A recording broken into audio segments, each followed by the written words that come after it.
Hello. तो हाँ हाँ बम्बाई जी। साहब, आवाज हाँ आ रही जी, है? आवाज आ रही है। हाँ, ठीक है। मेरी आवाज आ रही है। हाँ बिल्कुल आ रही है साहब, बिल्कुल आ रही है।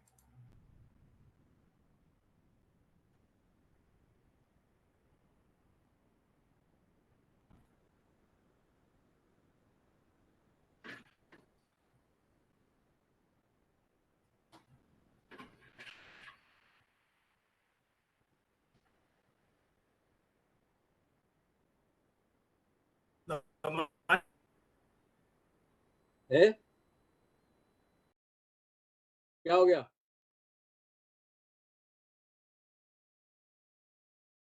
आवाज आ रही है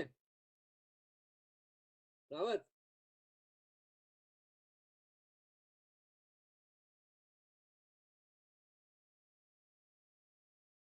रावत,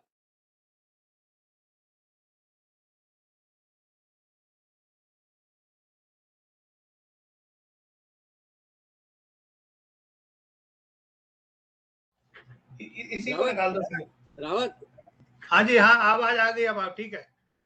तेरी भी आ रही है। हाँ ठीक है, अब आ रही है बम्बानी। जरा बीच में आ जाओ बम्बानी साहब। हाँ, थोड़ा और। हाँ अब बिल्कुल ठीक है, परफेक्ट है। ये मेरी बड़ी साइज में क्यों नहीं होती फोटो, जैसे तुम्हारी आप अभी कितनी है? बड़ी और कितनी चाहिए? इससे बड़ी नहीं होगी? इतनी तो। अब आप, तेरी तो बड़ी आ रही है, तेरी तो बड़ी आ रही है यहाँ पर। वो आपका लेआउट में देखो, वहाँ क्या आपने चूज है। फोकस, फोकस पे करूँ? है? है? Layout focus? हाँ फोकस आगे बढ़ी। नहीं, सेम है। अरे ठीक है। अब गौरव ने भी पीपीटी भेज दिया। क्या भेज दिया? हाँ गौरव पीडिया कह रहा था किसी को देना मत।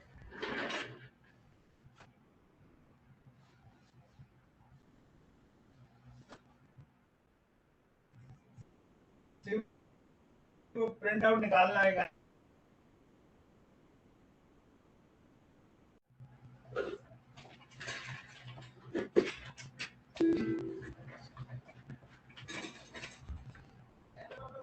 नहीं नहीं, लेटर पे।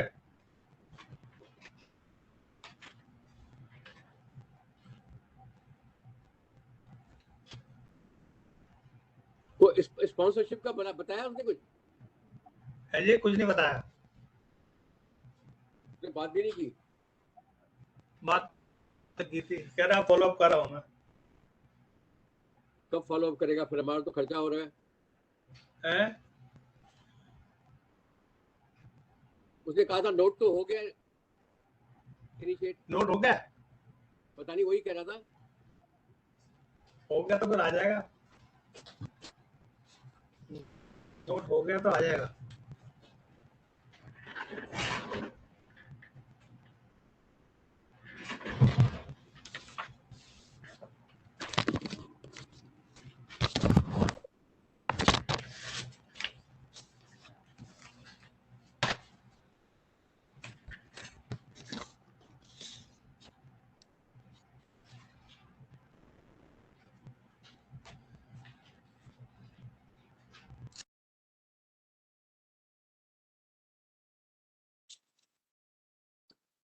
हाँ जी, क्या हाल है?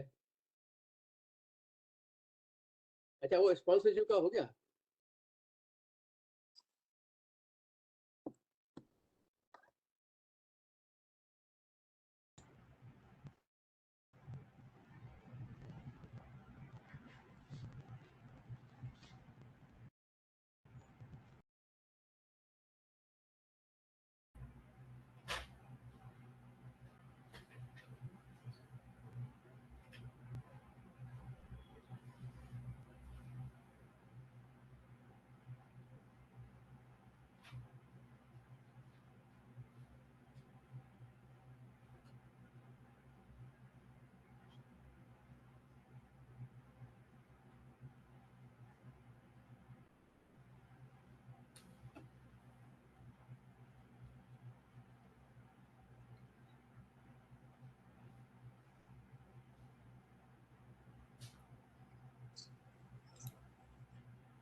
भीड़ वाले भैया।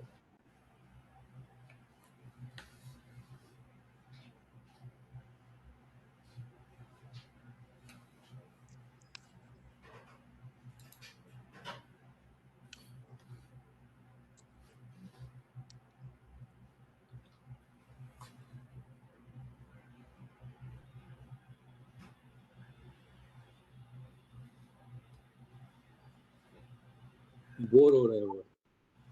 आओ ऑफिस आ जाओ, कल शिफ्टिंग करनी है। करो करो करो।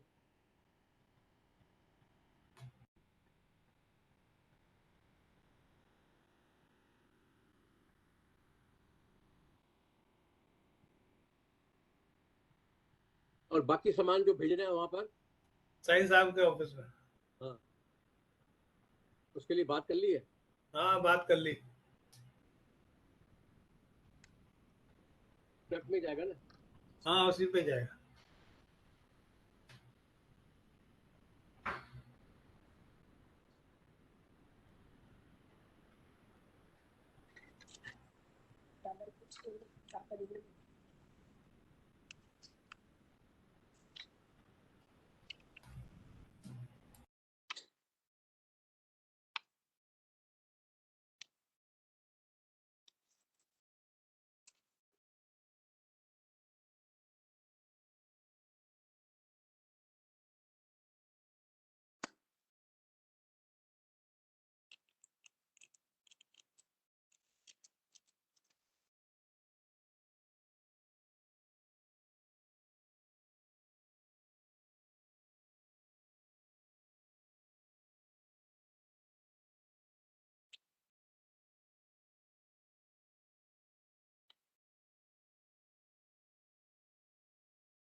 तेरी आवाज नहीं आ रही यार, तेरी आवाज नहीं आ रही। आवाज नहीं आ रही? हाँ, अब आई। हाँ, अब मैंने ऑन कर दिया। गाजा पट्टी पे लड़ाई खूब चल रही है आजकल। है? गाजा पट्टी पे लड़ाई चल रही है आजकल। वो तो चलती रहेगी।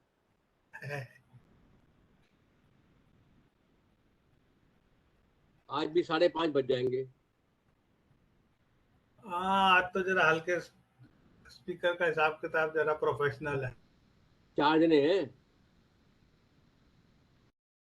4 स्पीकर हैं।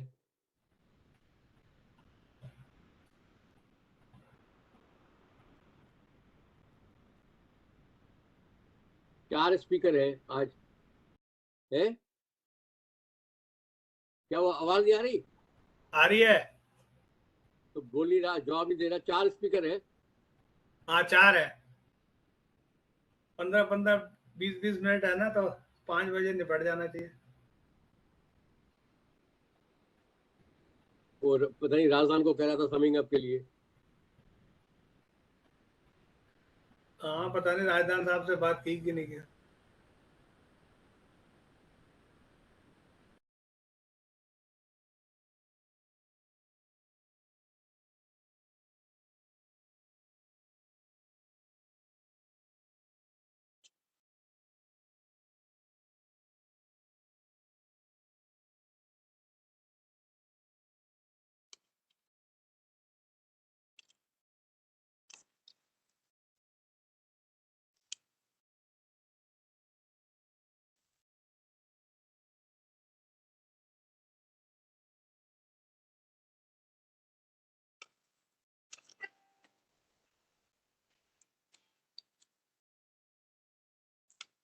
हाँ जी। अच्छा, मैंने कहा वो स्पॉन्सरशिप का कुछ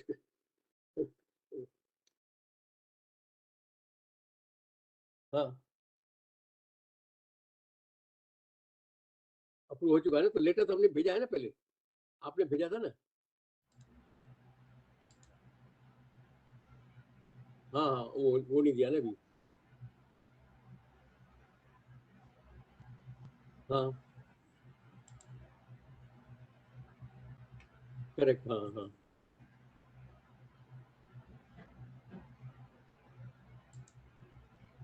क्योंकि बैकड्रॉप बनवा लिया हमने, उनका लोगो डाल दिया है।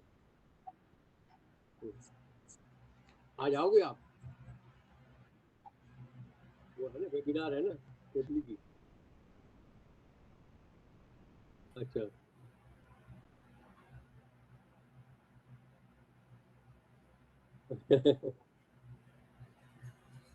तो आप तो बहुत बहुत बिजी मीटिंग, बहुत बिजी हो आप। अच्छा है ना, एंगेज रखता है आपको। अच्छा है, चलिए इसको फॉर लेटर इशू करवा दीजिए वहां से बस।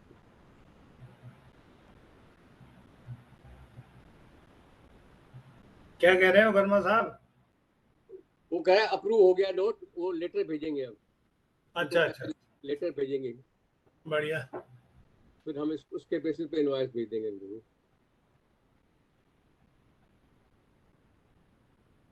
तो कहता है मैं तो आऊंगा नहीं आज। बायोगैस। है हम्म। और 2 तारीख को ही आएंगे वो।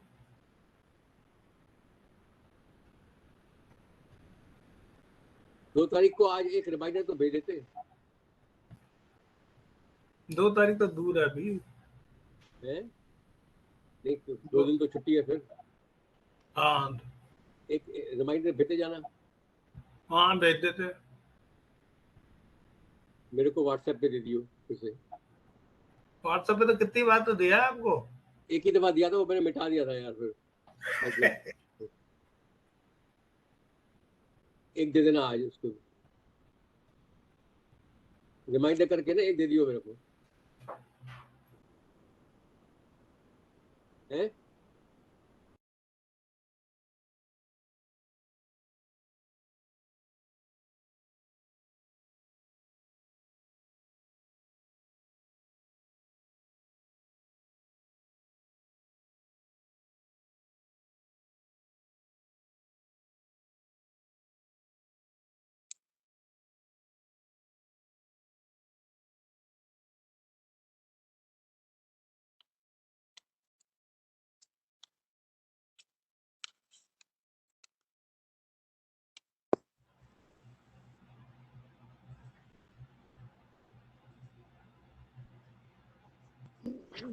Hi, good afternoon. Just wanted to check if it's fine.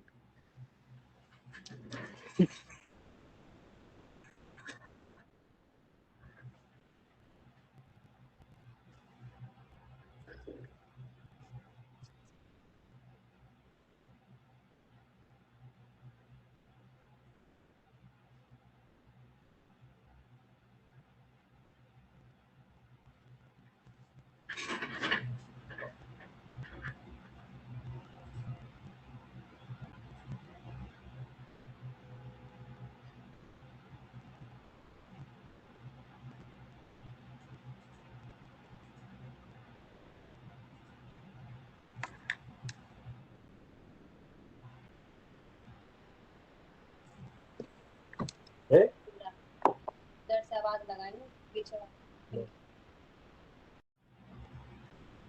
तू ऐसे में क्या ना, आगे से आदत डाल लो। जैसे ही वो आदमी वो चली जाए ना, उसको पूरा नीचे रखना है। कभी ये नहीं भूलना चाहिए।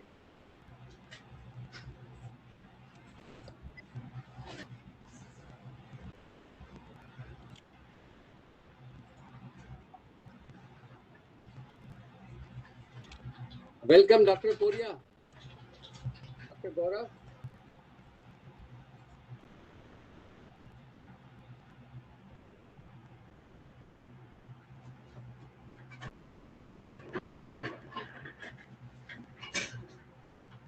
हाँ, वेलकम टू No, डॉक्टर गौरव। गौरव साहब नमस्कार। desktop because I will be sharing a presentation. How are you, sir? Thank you very much, how are you? Yeah, pretty fine. Thank you, sir. Let me join from desktop as well. Presentation have you send to us also? Yeah, already. Mr. Rastogi, I forgot his name. I already reconfirmed that they received the presentation.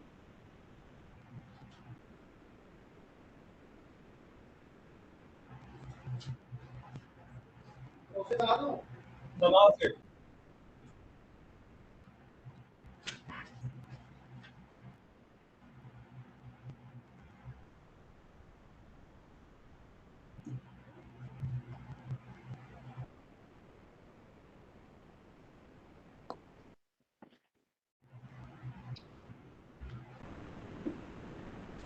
Let me join.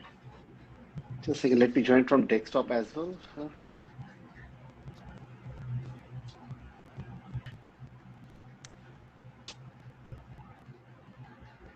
You are based where? I'm based out of Gurgaon, sir. Huh? Gurgaon. Yeah.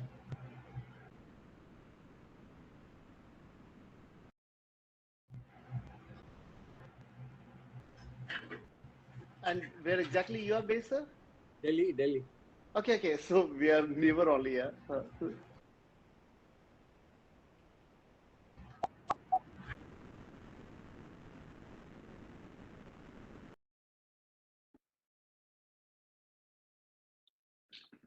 Biomass, the only problem is the collection.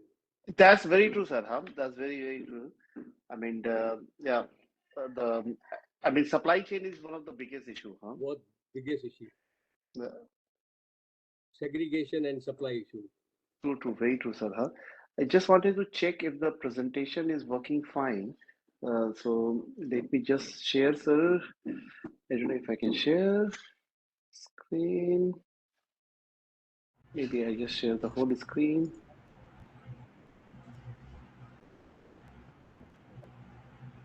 Yeah. Okay, great. You can see my screen, sir, right? Yeah. Okay, I will stop it now. How much is the generating capacity and biomass operating today? Sir, I've got that in my presentation as such. So right now, government wants to have 5,000 plants of 5-ton capacity each of CBG. That is 1 megawatt electrical equivalent. So government wants as such 5,000 megawatt electrical equivalent capacity of biogas plant. But there is a catch here, because in solar, when you say 1 megawatt, the PLF is, let's say, I mean, I don't know, 25%, 30%. But here, when we say 1 megawatt in biogas field, we multiply it by 24 because it's 24 hours running plant. So that's a catch. But that's where we are right now. That there are hardly 50 such large scale plant which is available.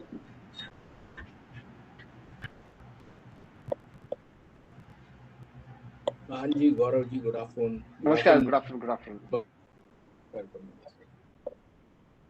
कैसे पोपली जी? Good afternoon, Popli ji. Good, sir. Where is Popli? Yes, sir. Popli साहब आ गए? हाँ, जी उन्होंने दर्शन नहीं दिया, आ गए लेकिन Popli ji, good afternoon. आप दर्शन तो दो.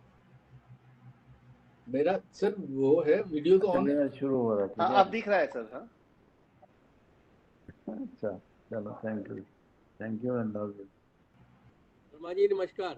नमस्कार. वर्मा साहब नमस्कार सर. कैसे हैं? सब ठीक है पोपली जी? हाँ जी सर, बिल्कुल ठीक है सर. बम्बानी साहब, how are you? Thank you. How are you? Good. Everything good.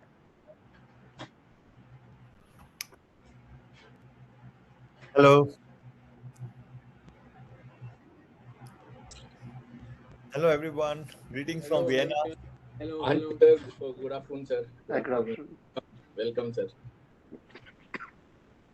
You are who is he? Dr. Monga. Doctor. Okay. Dr. Monga. Pradeep Monga ji. Hello Mr. Kedia. Good to see you. Hi. I can Good put to a see you. face there Yes sir. because you didn't join us at India Biogas Congress we organized Yeah. last week. So Yeah, unfortunately. In fact, my lectures were going on. I teach in IIM Ahmedabad as well. So my lectures were going on during that time. So unfortunately, could not join. Huh? okay, good. I'm not aware of your work yet because but I was in Joint Secretary Government of India, so I know associations very well. So I always Very nice. expected associations to work like associations, but now I understand they also work like companies. So that's why there was a gap. We could not reach out to you in time. No problem. But our team was there, in fact. Colonel Rohit, Vijay Kumar ji from Indian Oil, he's in our board. Abhijit, the whole team was there. Yeah? Vijay Kumar ji did not join. He did. Acha, he could not join. Okay. But Colonel Rohit and Abhijit, they were there. Huh? Rohit was very good, but they don't substitute for you. Unfortunately, the timing was a little different. Huh? Yeah.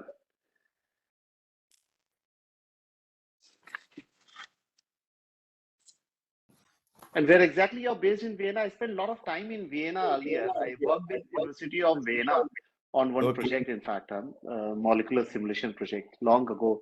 I forgot the name of Professor Fischer, Johannes Fischer. Yeah, I worked with him, in fact, earlier during my scientific career.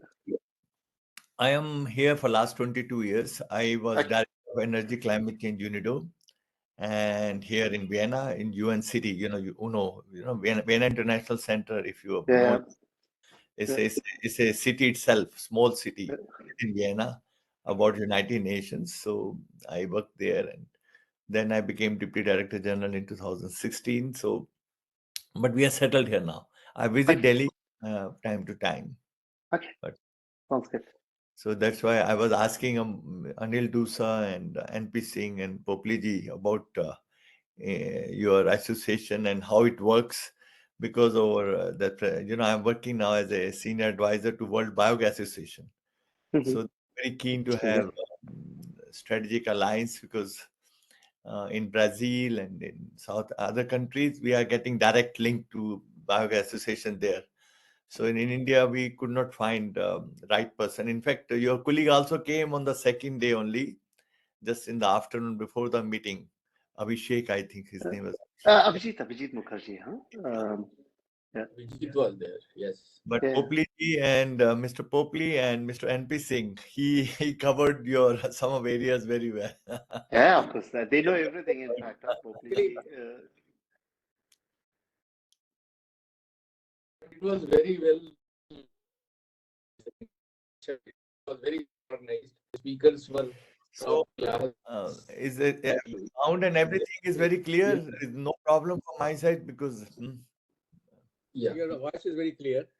okay, good. You can consider India Energy Forum as your partner. Yes. No, for me, of course, working together with of course Mr.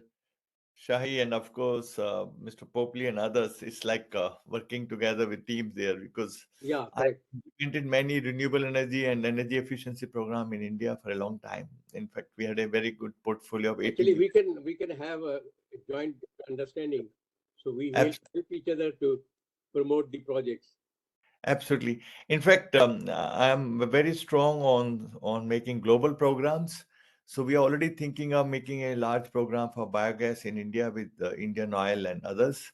So I'll let you know. Maybe by next year, if we have this forum, Mr. Popli, we'll try to announce something there. So, and of course, we will bank upon you, Mr. Popli, and other colleagues present in the panel today. Okay. Actually, I must alert everyone. Actually, unfortunately, I have to go after my presentation. And if anything you feel I should stay on to answer anything, let me know. Okay, And sir. otherwise, you will please excuse me, because I got, although Mr. Popli had sent me alert earlier that, and I agreed, but I got invite only yesterday. So Yes, I was, sir. Yes, sure, that was unfortunate, sir. I it just was, because I was left it on. no, it happens. Don't worry, Mr. Popli, it happens. The more important is I'm part of the panel, and at least I'll have, But we had sent the That was, invitations quite long back. sir, that was sir, all the- very nice of you to have. no. Popli साहब, invitation तो बहुत पहले चले गए थे ना? Invitations had नहीं, gone earlier. नहीं जो ईमेल थी वो पुराने वाली थी. हाँ, मेरी email कोई उनके पास ठीक नहीं थी जो, so I but thanks to Mr. Popli, he alerted me on WhatsApp also. Then I checked, but then I requested him to send me the invite, because it seems that since I worked from UNDP India as the chief of energy environment program for 5 years, and then UNIDO, and then UNCCD, some emails got changed over the time, and only Mr. Popli and some colleagues had the latest. Otherwise, people had. No, but I am very excited. I think this is biogas should have received or now receiving kind of importance which is required. You see, the only problem with the biogas is that the segregation and collection of the biomass. I That agree. has to be. Yes. Otherwise, Doctor, the output from the biogas is much better than even solar. You're absolutely right. In fact, I feel biogas is not only the collection of raw material. Where even raw material is there, like we have ring fencing for sugar mills, or we have ring fencing for some captive municipal waste or sludge. Even then, it is not happening. And for waste management challenge for India, I think biogas can provide very sustainable solution. I'm wondering why it is not happening in every city. In fact, that will be one of the areas we must work immediately. Yeah, that is the only issue which has to be tackled. If we can succeed in that, then the biogas is the. So Yeah. there has to be a regular source of the biomass, and on a sustained basis, and for sure, like we have other sources like our coal or whatever. So unless this is done, agri waste, etc., till such time we cannot succeed on a short basis. Experimental basis is okay. Laboratory experimental, everything is okay. Hello, Colonel Dev. Good to see you again. You Yes, spoke yes, so yes. well. Good You afternoon. spoke so well at India Biogas Congress. We were so happy. You and another colleague from Chandigarh. and yes. Yes, He'll be here. you are. I was so happy to see. discussing, but Yeah. like and he will be speaking on that only. Popli Saab, I think there is some issue of internet at your end because I could not hear you properly, and Yes, video is also getting frozen somehow. Popli ji, Is you're it? he's right. Acha. And let me shift to 4G. Let me shift to 4G. Okay.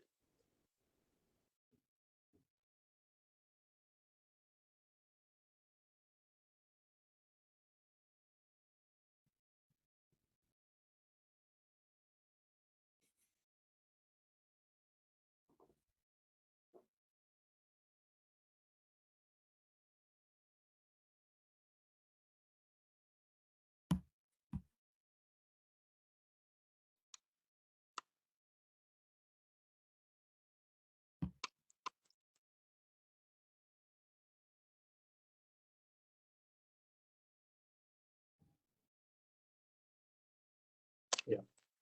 Is it better now? Yes, Huh? this is better now. Absolutely. Okay. Thank you.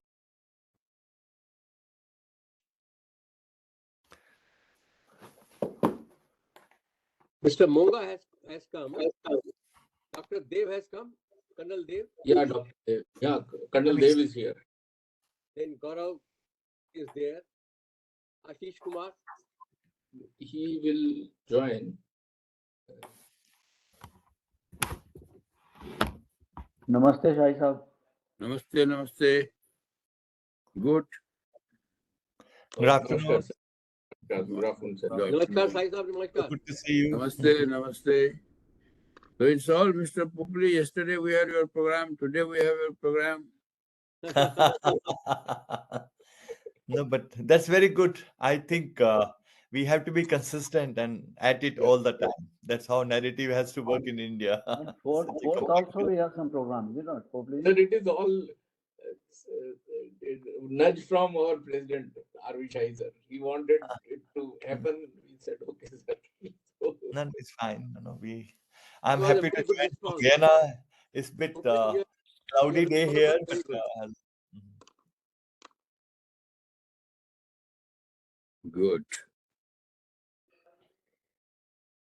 So this energy transition has brought all these issues into focus. Yeah. yes, absolutely. Mr. Popoli, can you take a photograph of all the panel? Because I would like to put it on my LinkedIn and others later on. sure. Share that. When all the panel, everybody is there, clear. Okay. And I'll do that, sir. it will be good. Oh, Your everybody Everybody is here except Ashish Kumar. cannot see any video now. Mhm. तेरा रास्ते में आधा घंटा और लगेगा.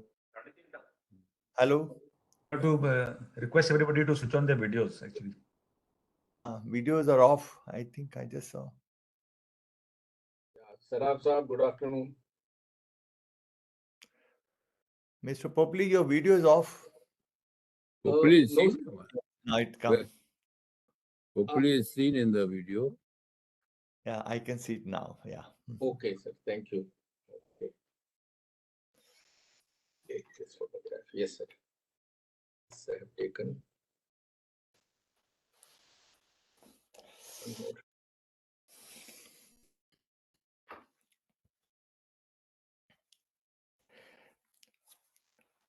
For me, whenever I join such webinar or meetings from Vienna, it's very interesting to see how fast India is moving. And I always get amazed that I'm missing all the action on the ground because no other country is moving so fast on so many technologies at the same time.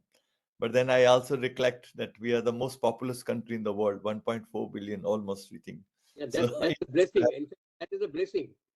That's a plus point that we are 1.4 million. Mhm.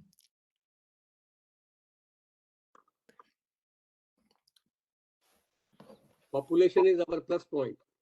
Absolutely, I agree with you.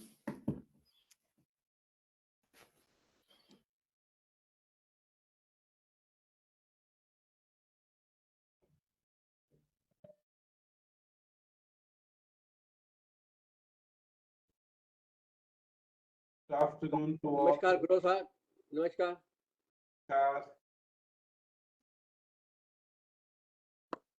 क्या हाल है ग्रोवर साहब? बढ़िया है। बम्बई में ही है ना? कहाँ है? बॉम्बे में ही हूँ।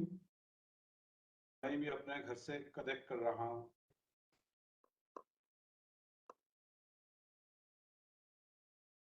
गुड आफ्टरनून शाही साहब। Yeah, good afternoon, good afternoon. कहाँ पे? मुंबई में है, कहीं बाहर हैं? बम्बई में ही है।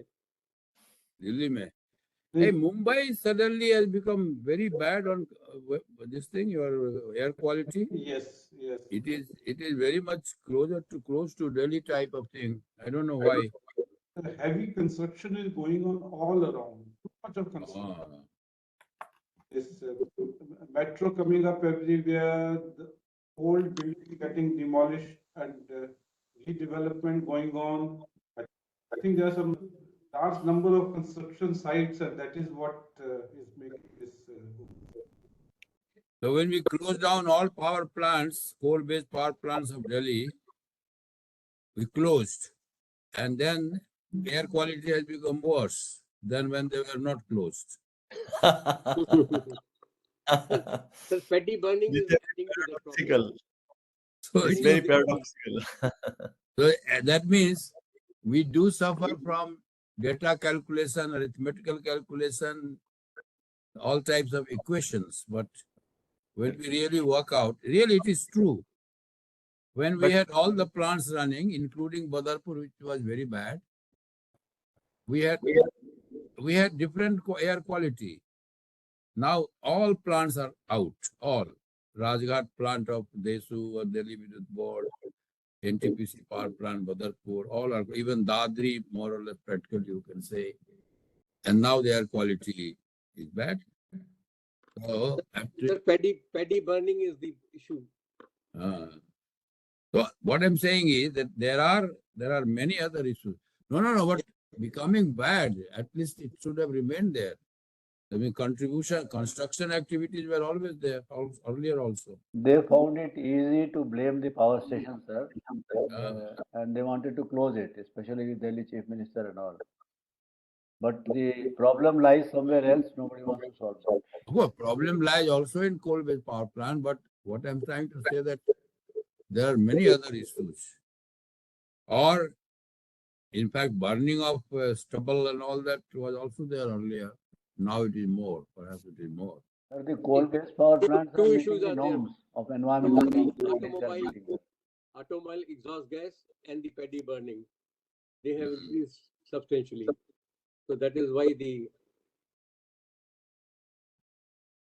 Okay, let's start. It is 305. Shall we start? Yes, of course.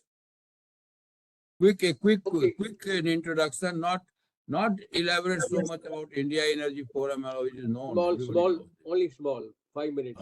Repetitive. Yeah. Okay. Good afternoon to all. I welcome you all to this flagship webinar we are organizing today, Pathway for Role of Biogas in Accelerating Net Zero Target of India.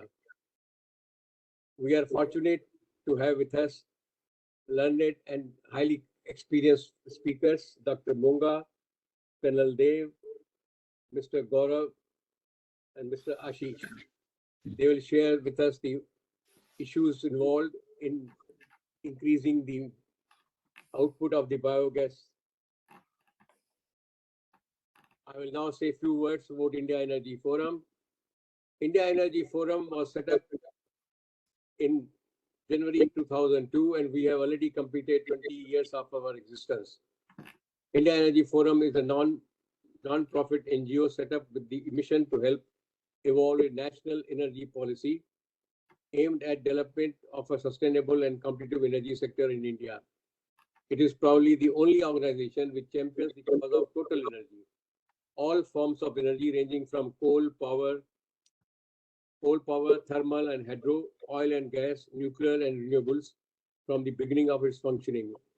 This feature of its functioning gave a distinct advantage of taking an integrated look on the energy scene. In fact, India Energy Forum did frame an energy policy document which became an input to the Planning Commission's integrated energy policy brought out in August 2006. It all holds annual workshops, conferences, one each on coal, power, oil and gas, nuclear. Post-COVID, we have organized more than 35 webinars and physical programs, 4 of them. And now we are in the process of organizing more physical programs and will continue to do the webinars. The vision of India Energy Forum is to contribute effectively for development of sustainable energy security in India.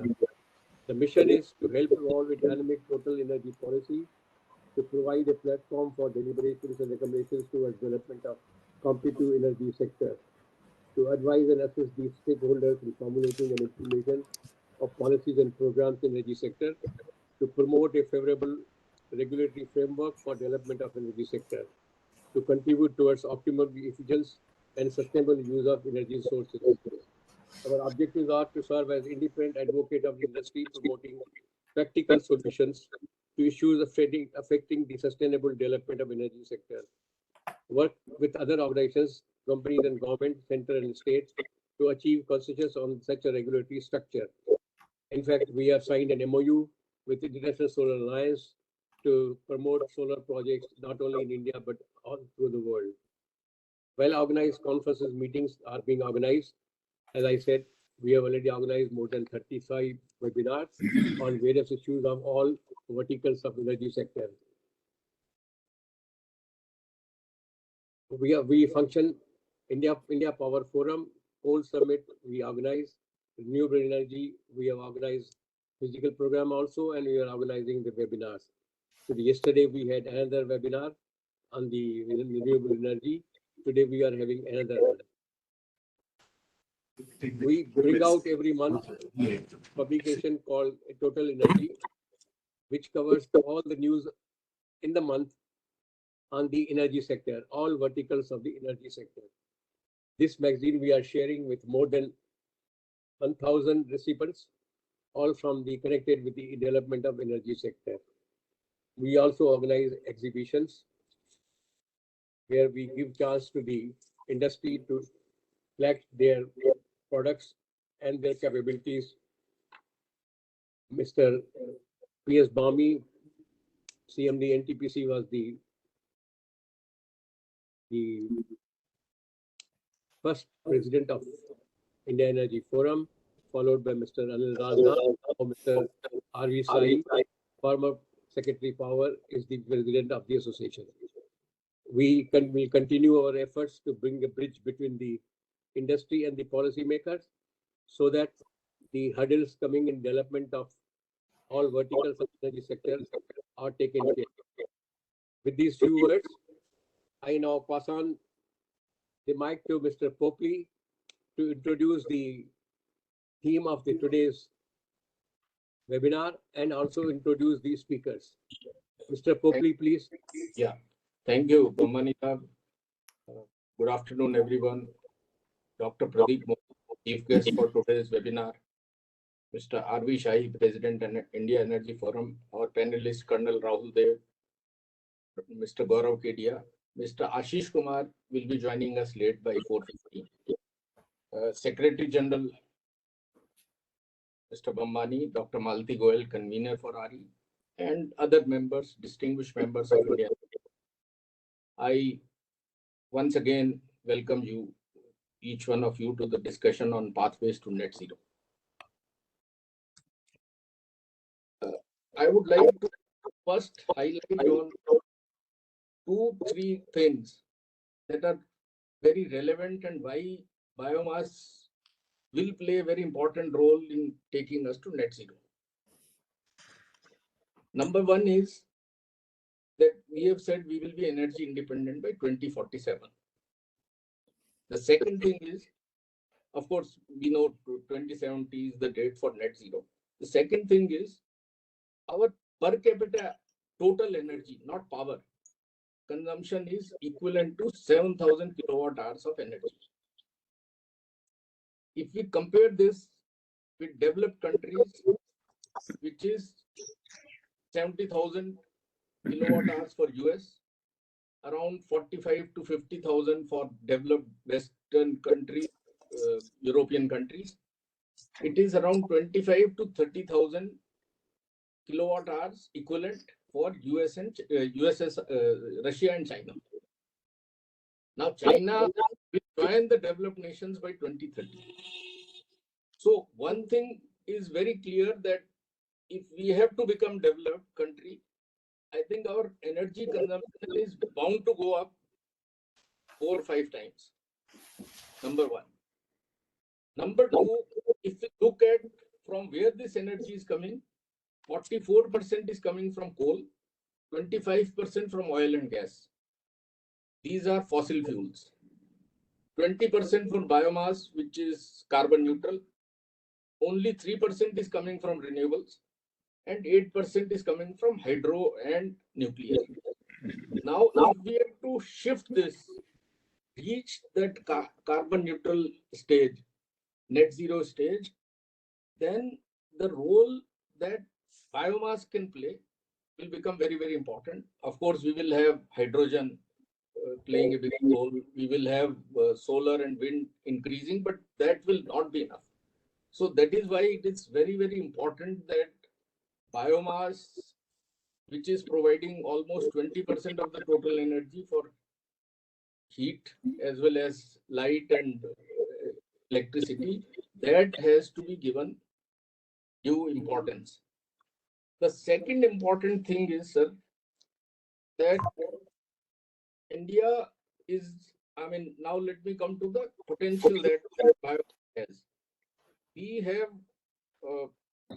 almost 750 to 1,000 million tons of agri waste, out of which around 150 to 200 million tons is still available for utilizing production of biogas or for other useful things.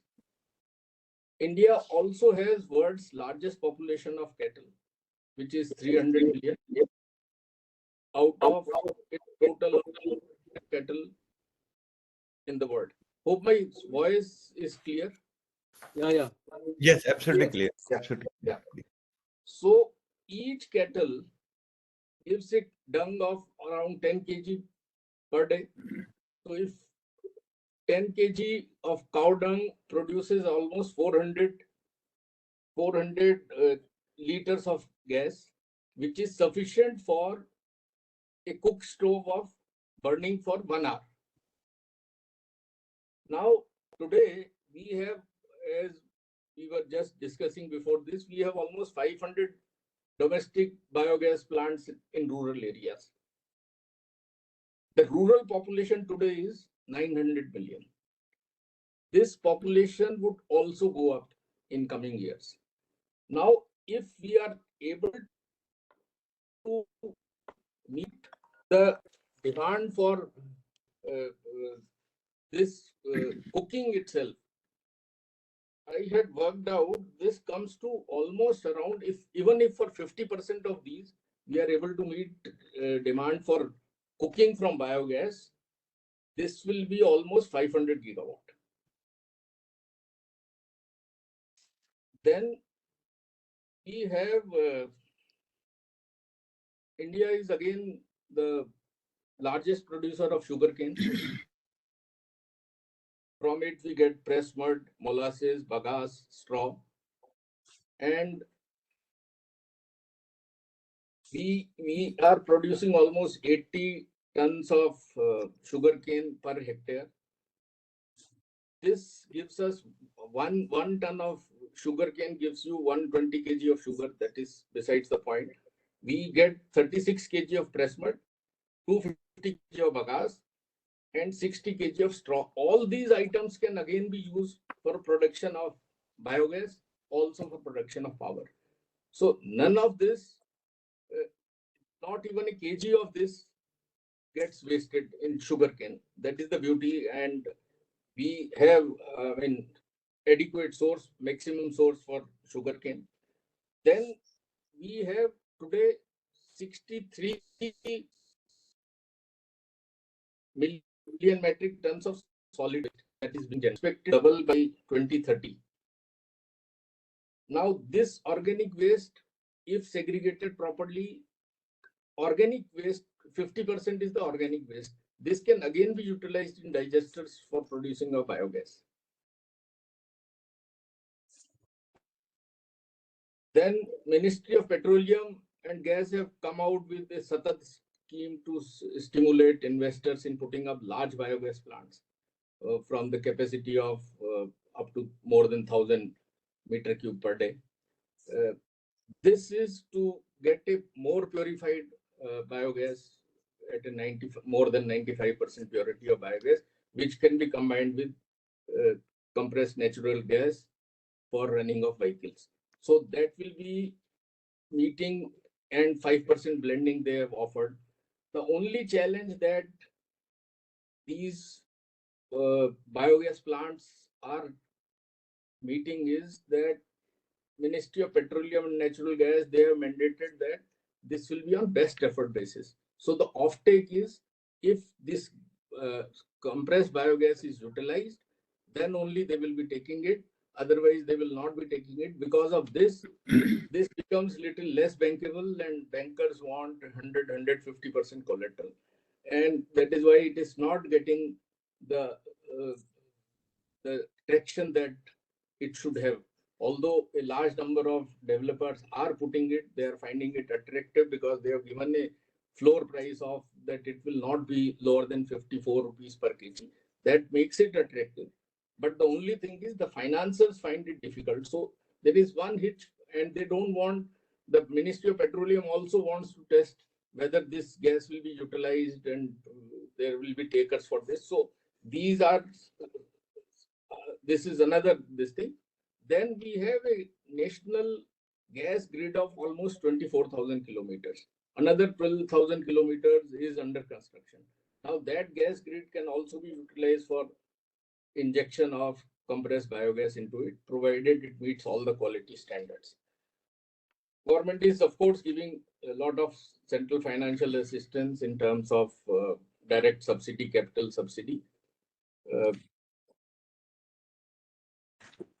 These were some of.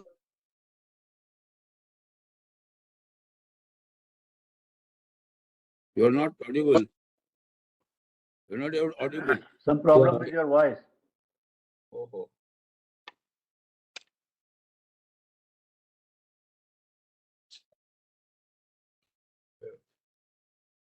Is it better now, sir? Yeah, it's okay. Better. Yes, sir. Okay now.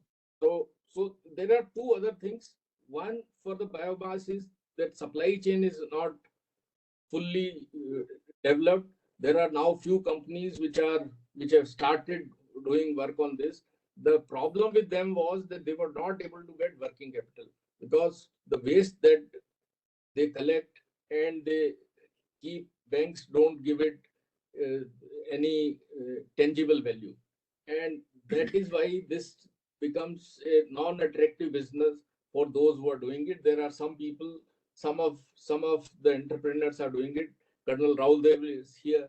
I think he will throw more light on what all they have achieved and how, because government is trying to give subsidy on the equipment for collection of biomass and all these things.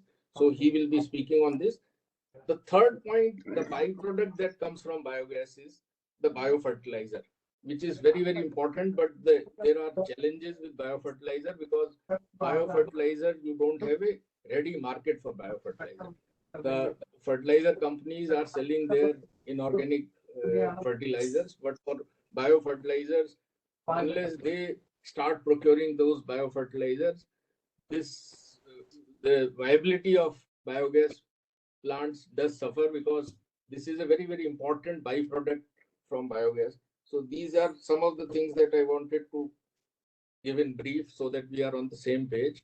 And then we have our experts who will be speaking on all these points. I will introduce the speakers, our chief guests, once I invite them for speaking. So before that, I would like to invite our President R.B. Shahi sir for his presidential address. Thank you.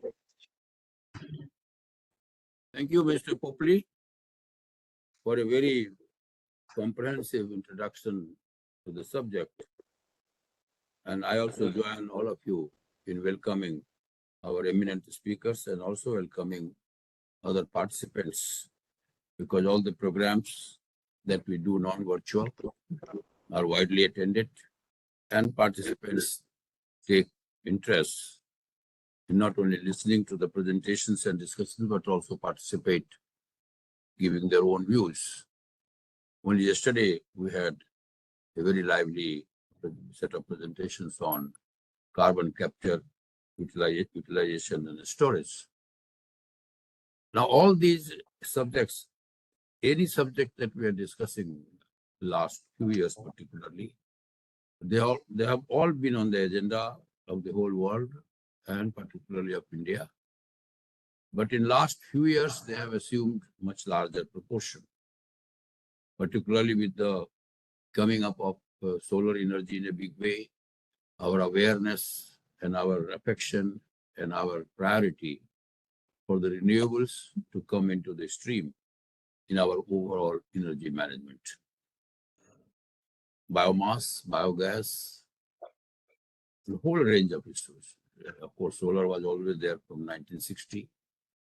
The only thing is that all these remained in the background in the total equation of energy.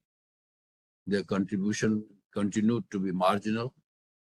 Of course, we have Mr. Grover also today attending from the nuclear, he's an expert on nuclear energy. And there also have been concerned that nuclear energy is such an important source of energy, carbon-free, and yet it remained in the margin. And we are trying to give much more priority and importance in the whole issue of not only discussion, but planning process for energy management in the future. Now, the challenge for India particularly, and in the context of what we are going to discuss today, is that India will continue to require more and more energy into the system, more and more energy supply into the system, notwithstanding the fact that we have massive programs, very important programs on energy efficiency, lesser consumption, better output. Notwithstanding that, in spite of the fact that we succeed, and we have succeeded over the last 20 years in bringing down our energy consumption for similar output in various industries and other consumption sectors. Notwithstanding that, we will continue to need more energy to come into the economic development of the country, much more than what we have. If we had 4 times of what we have, that would have been good. If we had 4 to 5 times of what we have, we would have been at par with China. So we are 1/4 or 1/5 of China in terms of per capita consumption of everything, of energy in general and power in particular. So therefore, one challenge is to with all efforts on energy efficiency and demand side management, the challenge is that we have also to enhance the energy consumption. Second and bigger challenge is that we are too much dependent also on our liquid fuel and gaseous fuel. And that dependence is a very challenging dependence in the sense that almost 85-86% of what we consume on the petroleum side, we have to import. And more than 50% of what we consume on the gas side, again, we have to import. So therefore, the challenge is how do we reduce our massive dependence on import.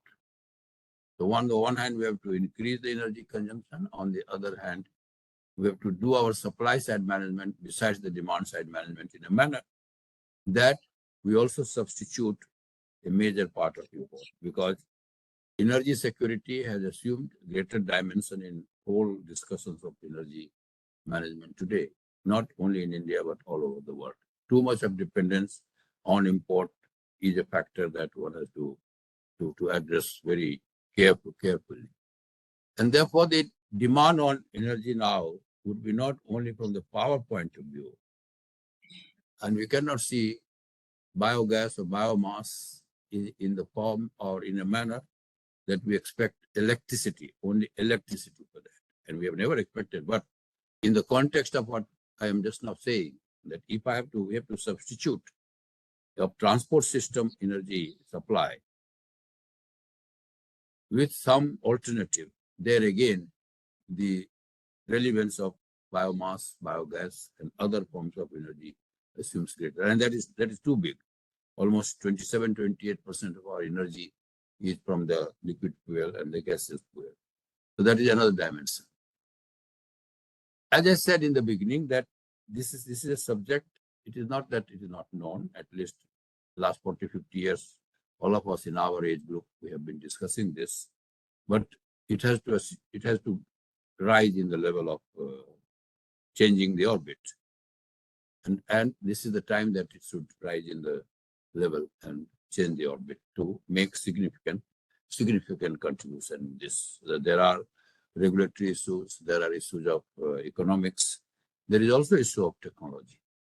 We have to also see over last 30, 40, 50 years that we have discussed about relevance of biogas, biomass, and other similar forms of energy supply system as they are important, but have we made significant change in technology? If not, what is it that we need to do so that it is globally as well as in India? After all, solar power was known for decades. But then real transformation or real feeling of solar can become a large factor in the equation of energy has come only in the last 7, 8, 10 years. So technology development to the point of proving the technology is one thing. Technology development to the point of commercializing is another thing. And technology development to the point of making it affordable. It's not that it should become cheap, but affordable so that it gets into the system is yet another challenge. So I would feel a change of mindset, a change of regulatory and policy sympathy or consideration, positive view on the subject is another thing. And most important thing is how do we further transform this scale? Yesterday also I was saying, so far as the scale of demand is concerned, India is a good field for providing the scale. When we were changing from conventional lighting system to CFL and then to LED, it is the scale which helped. All these things were known for decades, but it is the scale which made a difference.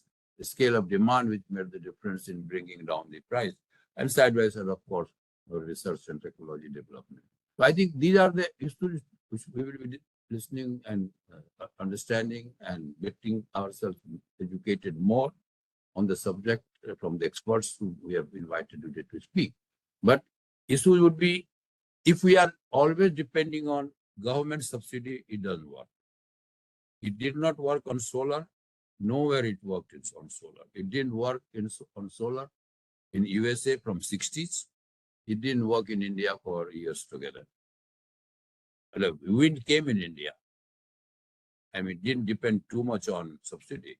We only have to provide a financial structuring of depreciation benefit, etc., but not on any significant amount of subsidy. So therefore, if we only want to depend on subsidy and forever, then I don't think that has a space for moving. So therefore, technology development, its articulation with the people, convincing the people, and of course, the industry will be convinced if they find some substitute has come. This is a fuel source, this is an energy source which can fit in anywhere, which can fit in transport, which can fit in agriculture, which can fit in power system, which can fit in factories. Part of the factory energy could be substituted or supplemented by this form of energy. So it has a space anywhere where energy demand or energy need is available. Only thing is, how do we scale it up and how do we get to a point that, not that we don't get any support from the government, but we depend minimum insofar as the subsidy is concerned. With these few words, I might come back again, but 4 I have to go. So if I am not there, Popliji, then you can coordinate the last part of the discussion. But then I will like to listen to others and to the eminent speakers whom we have called today and invited them to share their thoughts and their experiences of the subject. Thanks a lot.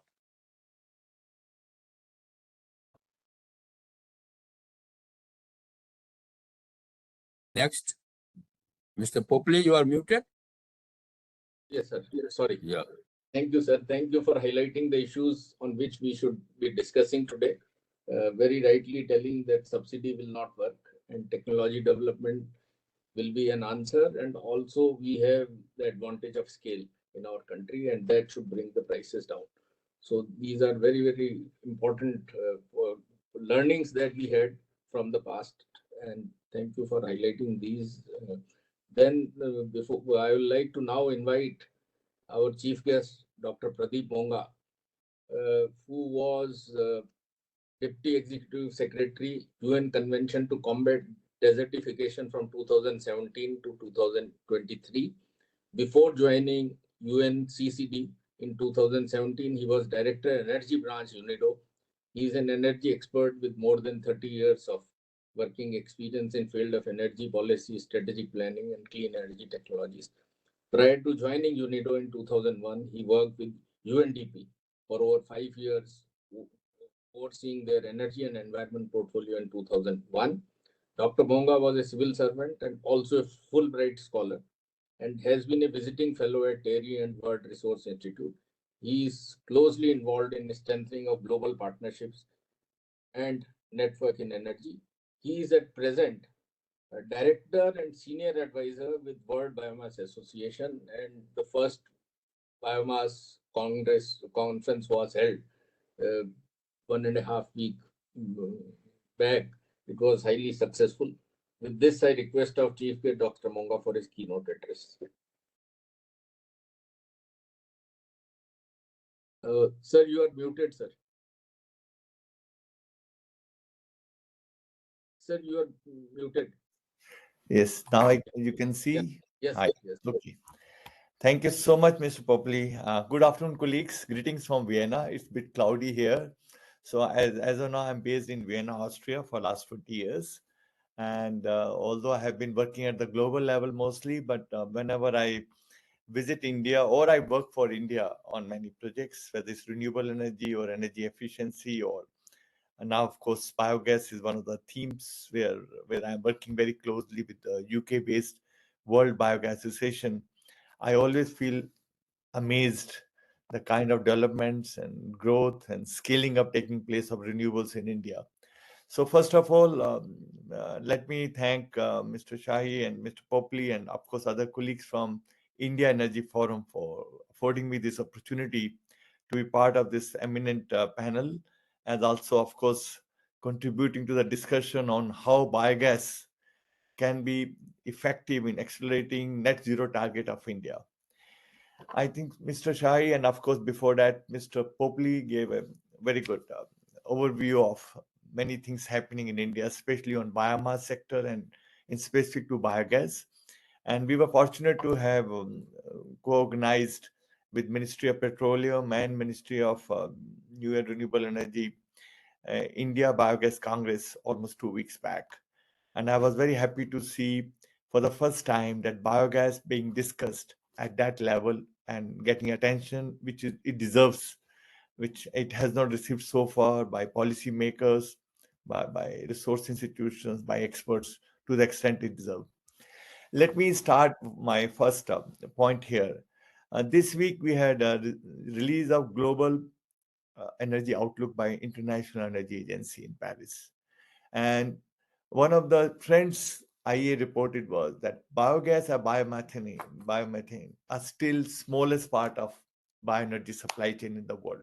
Amazing, but that is true. But there's a very much growing interest on CBG, compressed biogas, and biomethane as a source of low emission domestic gas supply. In fact, IEA has worked out that around 300 billion cubic meters of potential production from agriculture waste and residues alone lies within 20 kilometers of major gas pipeline infrastructure in the world. And that's where the business model is coming. It's incredible but true, because we are talking about linking biogas to large gas supply chains around the world. And I think that is also true for India. In fact, it was a news to me that in last few years, the biogas as a concept on the industrial scale or a business model has moved from MNRE to Ministry of Petroleum and Natural Gas. Because I still recall in 90s when we were working on national biogas program from UNDP side with colleagues from MNRE, we are talking about decentralized biogas systems at the household level or even industrial scale. And there was a large national biomethanation program also, but it could not take off. Mr. Shai really pointed out all those barriers very clearly, so I'm not going to that. But I really feel this is where the time has come. Now, when we really look at again this global energy outlook report, IEA has predicted that bioenergy sector will grow 7 to 11 times between now and 2050. And for the first time, they have mentioned that it will outgrow wind energy sector, which I feel amazing. Mr. Shai mentioned one statement which struck in my mind, that people of our age group who have been working in energy sector for last 20, 30 years, we have seen in 90s the era of wind energy, the Suzlones, the world of wind energy, wherever we went were there. Then from 2000 onwards, we were looking at the world of solar energy. And of course, solar energy has taken off in last 5 to 10 years, thanks to technological advancement, lowering of the cost, smart policies, PPAs, everything coming together. But now I feel in 2023 onwards till 2030 or 2050 is era of biogas, is era of anaerobic digestion, and it's era of I feel bioenergy, but with a caveat that it has to be carbon balanced. It means it has to be carbon neutral. Mr. Popley mentioned that all bioenergy is carbon neutral, which somehow I feel that we have to put a question mark there. Sometimes bioenergy need not be carbon neutral, and that's where the concern comes. Well, it's like growing maize in the crop residues areas, and for that we have worked out at the global level with UN agencies that sometimes some crop residues are not carbon neutral. In fact, we have spent more energy to produce them than the energy coming out of that. So that we must keep in mind. Now, where I really look at the global context, we are talking about climate change, energy security, ecosystem degradation, air and water pollution, and waste management. If I see these are the major global challenges, and of course, country like India also faces them on daily basis, biogas fits in very well as part of the solution. It cannot provide all the answers, it cannot provide all the solutions, but I think it's time that biogas should be acknowledged as part of a very strong solution for addressing all these multiple things: climate, waste management, air pollution, and waste management. Of course, if I can link up job creation also. Because why I'm feeling on that is we were just discussing before seminar started that India has become the most populous state this year. We are almost reaching 1.4 billion. But more importantly, like Mr. Popley mentioned, we have 300 million livestock. We have 900 million plus poultry farms. We have almost 150 to 200 million tons of crop residues available. And why biogas is not taking off? I always felt that way, that what should be done to really look at the making things biogas happen, not only in India, at the global level. But let me say that I was looking at some figures that globally biogas in its potential can generate 10,000 to 14,000 terawatt hours of green energy, which can meet, as of now, if we translate that, 6 to 9% of world primary energy consumption. And of course, if whole of biogas produced in the world get upgraded to bio-CNG or biomethane, it can substitute almost 1/3 of today's natural gas consumption. These are very conservative figures. But yes, there are challenges. I still recall at India Biogas Congress, colleagues like Colonel Dev and others pointed out very clearly that we always talk about gas. What about biofertilizer? What about waste management? What about carbon credits potential? What about energy at decentralized level, which we can use biogas at household level and also on industrial scale? Interestingly, I'm sure who have been involved in this biogas journey so far, biogas is some paradoxical, like I feel nuclear energy, that we love it, but we don't want it in our backyard. It is very also social connotation country like India, if you really reflect that we all love biogas, but we don't want to set a biogas next to our house, unless, of course, we don't have any source of energy. I'm just saying the mindset. Things are changing, but yes, those are the social and cultural factors. And on the other hand, I feel that on the carbon side, for example, when we look at the waste management side or human waste, we are creating 105 billion tons of organic waste by humans every year in the world, and that goes untreated. And they continue to emit methane, which is almost 86% more potent than carbon dioxide. So basically, if we can use that biomethane as an energy product or for the sludge as a biofertilizer, it can make huge difference for net zero at the global level and, of course, national level. As of now, it is very clear that if we use all organic waste as part of biomethanation production, we are almost reducing global GHG, greenhouse gas emission, by 11%. And this is where whole challenge comes. How do we go about it? I was also looking at the market size, and I'm sure Colonel Dev and some of you are present here will have much more knowledge than me. But I was amazed that it is almost $1.5 billion as of now, which we call biogas market in India, and which will grow around 6% between now and 2030, which I feel is absolutely a drop in the ocean, but given the potential of biogas market in India. We are talking about START program, where the government wants almost 5,000 industrial level biogas plants coming up. Only above around 50 has come up so far. Almost 50 plants have come up so far. But again, we have a long way to go there. And I still recall my meeting with the CMD of Indian Oil. Among all PSUs and the Ministry of Petroleum, Indian Oil has been given the charge of the lead PSU for bioenergy. So CMD told me that while we love biogas as part of CBG, but we want biogas to give us more biofertilizer and how the business model works. And like Mr. Popley rightly mentioned, how to bring in the national fertilizer companies on board to be part of this whole solutions. And this is where I feel the challenge will come. Now, we all know the challenges, and given my experience working at the global level and also especially at UK, which I feel amazed so far as technological advances are concerned, I was very happy when Mr. Shahi mentioned that technological advances are very important to provide solutions, also to provide scaling up, also adaptability at the local context. And I feel that has not happened in India so far. It is happening, but at much slower pace. So first of all, given my experience of being earlier as an Indian Administrative Service Officer and later on in UN, I feel still biogas as a topic we deal with many ministries. It's MNRE, is Ministry of Petroleum at the central government level, some part Ministry of Agriculture, but at the state level, it is Rural Development Department, it's Ministry of Agriculture, and also renewable energy agencies. And of course, the district level, it works with the Revenue Department and Ministry of Agriculture, which takes care of the biogas plant. So far, subsidies have not worked. So one of the first thing I would like to say, can we break the silos?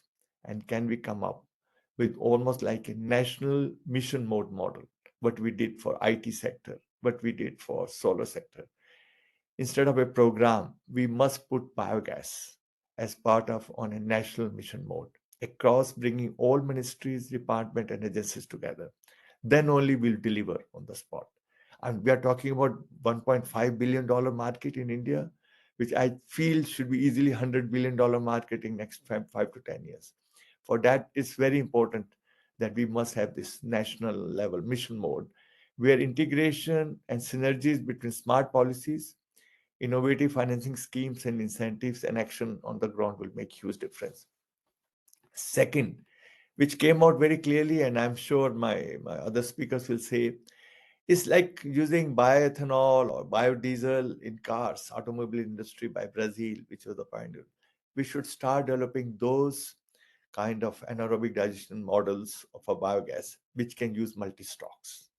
Raw material availability, round the year, round the clock will be the key to success. Can we do ring fencing? Can we use different raw materials in the same biodigesters? What are the implications of technology on the microflora and temperatures? All these things we must find solutions. So I feel developing industrial scale supply chain for biogas systems will be the second point, which will be the key for success. Third, I think time has come. We must unlock potential of private sector financing and entrepreneurship. And I heard on many ways, especially on the credit risk insurance and others. I'm very doubtful that banking industry in India, which is now getting sensitized to solar or wind energy because of its scale, is equally ready to accept biogas as commercial models, whether they're so receptive. So it means it will be very important to unlock new financing mechanisms.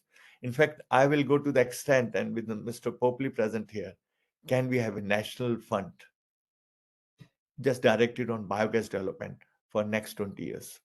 And that fund can come from MNRE, it can come from the cess from the environmental projects, and I'll tell you why and how we can do it. And that's what is being done in other countries.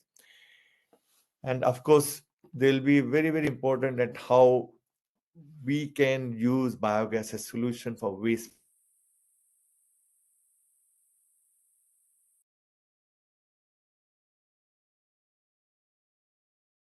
Sir, your voice is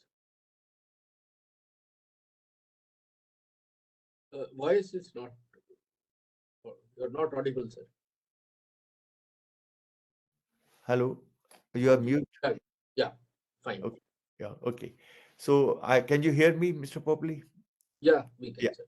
So this is very important that how we can bring smart cities along with the biogas mission program. I feel each smart city must not have one, at least 10, depending on different, because I feel sustainable development, sustainability challenge will be handled only at the city level, which we call sub-state level, not at the government of India level. So this can be a very low-hanging fruit that all smart cities should be given funding, technology, incentives, and support to set up both from solid waste as well as in the municipal waste. Clearly, at least 10 biogas industrial scale plants, which can supply energy to the system as a clean fuel also, and very importantly, how it can solve their waste management problem, which I feel becomes very important. Fifth, which I feel is very important area where India is lagging behind, which I have seen working in now United Kingdom and others, is standardization and certification program. We set up biogas plants in India. There's no standardization of different kinds. when you procure it from India or abroad, what is the standardization, what we are looking at, how do we really bring that to Indian context, and how do we certify, and who should certify. We have to set up this institutional mechanism in place, which will really help scaling our biogas systems in India. And for that, we really have, because when you say standardization, certification, we're also talking about biogas plants, health, safety, environmental, and operational performance. And there also, remember, we are talking about not only municipal waste, we are also talking about abattoirs and others, not only in India, because there's a lot of animal waste which can be used. And of course, last not the least point, fifth point is capacity building and training. I do believe we have Colonel Dev and other entrepreneurs I met who are working in this area. We need hundreds of entrepreneurs in this area. So we have to have the capacity building. We have to bring them business to business meetings. We have to have normally operators and maintenance engineers at every level. In fact, I will call upon IITs and or polytechnics to take maintenance of biogas systems as one of the challenges, because then only if this workforce is in place, we can maintain and have them high performance coming out of that. So these are the 5 points in my view at this stage we should make very importantly to scale up biogas. A very positive development, let me conclude by saying, is the recently launch of Global Biofuel Alliance at G20 Summit, Leaders Summit, and where India has shown leadership role as part of climate, their leadership. And I do believe that right from the beginning, I'll request Mr. Shahi and everyone and Mr. Popley from India Energy Forum to be part of that, so that biogas within the biofuel scenario context gets a due importance, due significance, so that it's not only we are working on providing solutions, we are also looking at India's leadership role, taking India's knowledge and experience 5 years down the line to the rest of the world, especially in Africa and other developing countries. To really conclude here, let me say once again, and this is a narrative, we say that time of biogas has come. It's time to create thousands of jobs and directly supporting farmers. We must know how biogas plants at industrial scale generate direct jobs and indirect jobs as part of supply chain. That will be politically a very important message to our leadership, right from the central government to the local level. We must see how biogas can improve air pollution. We were talking about air pollution in Delhi. Can it help? If biogas systems are start using parali in Punjab and Haryana in this 1 month immediately as part of the raw material, part of the solution? Can we use pollution reducing cost of avoiding pollution of a river, Ganga and Jamuna from the sludge, or in South India, all rivers? What is the cost and can we put it back? Secondly, how we can use as a biofertilizer for our energy security and food security of India. And we are also using food waste here, but food waste not by choice, but of course coming because of the other various challenges. And of course, managing waste in cities, rural areas, and turning waste into gold, into clean energy and biofertilizer should be the theme. So from World Biogas Association, I'll be very happy to take this agenda further. And I feel that if Mr. Popley and Mr. Shahi agree, we can launch some India Biogas Alliance or consortium or partnership, which can work with all partners to and provide Government of India and other partners policies, calls, technology options and others, especially on incentive for the private sector, so that those policies can really help. And of course, empowering Indian Biogas Association and other partners also who can take it at the national level. So I'll close it here with again giving thanks to Mr. Shai and Mr. Popley for inviting me here and giving and sharing my thoughts with all of you. Thank you so much. Thank you. Thank you very much, sir. Thank you very much. Yes, sir.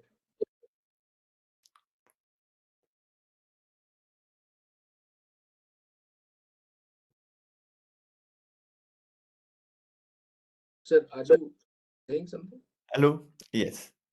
Thank you. No, sir. Are we shy, sir? Sir, you want to speak something? Mr. Popley? Yes, sir. You can invite the next speaker. Yeah. Sir, I just wanted to highlight what he has mentioned. Very, very important points that it should be on national mission mode. Industrial scale biomethanation project should be taken up. National Fund for Biogas Deployment, Smart Cities Biogas Program, then certification and standardization program and capacity building, and of course the other advantages that he has highlighted. Now I would like to invite our next speaker, Colonel Rohit Dev. He is a second generation military veteran involved with bioenergy, media, rural empowerment, education, and plethora of national building activities. He is a Biomass Global Association Forum and expert advisor, Indian Biogas Association. He is an adjunct professor at Rashtriya Raksha University and is helping an Indian logistics company to grow in defense logistics, beside being advisor to few companies in bioenergy. He is MD of Revel Energy LLP, which he initiated as startup on turning 50 this year. He will speak on mitigating challenges of agri residues and supply chain management in bioenergy. Over to Colonel Dev.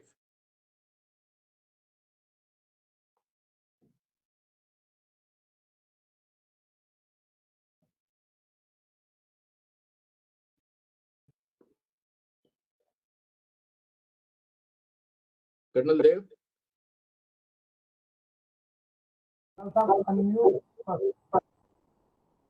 Yeah. Afternoon, sir. So am I Yeah. audible and the slides are visible, sir? Yeah, Yeah. slides are visible, you are audible. Yeah. Thank you, sir.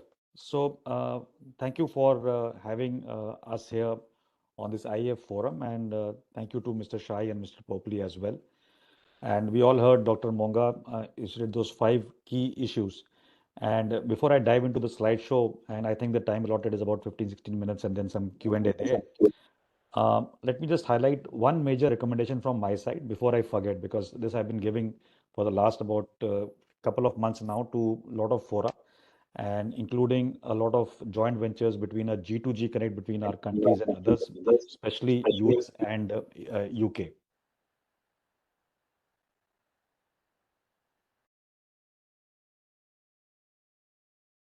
Are you muted?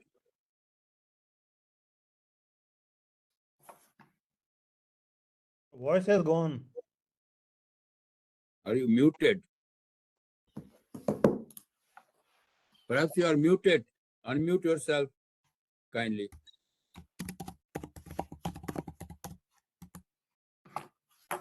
Can you hear me, sir, now? Yes, Yeah. Right. Right. So I was saying that the first recommendation I have before I go into the slideshow is that the energy segment should come under the union list of our country. Right? Because the problem which I have seen for the last 5 years, and there are people like Mr. Shai and Popley who have worked in this segment for many decades now, in terms of financing, in terms of energy transition. You will agree that a lot of things which are done at the apex level by the government, they don't percolate down in time for the industry, for the FIs and others to align with a particular policy. And since Dr. Monga mentioned the opportunities which lie ahead in terms of a global biofuels alliance, it is important that the energy sector of our country, through proper legislation, comes under the union list. That's the first recommendation. So without much ado, today I will stick to my topic. And the topic is only to talk about the mitigation of challenges which we see in the supply chain of the biomass per se.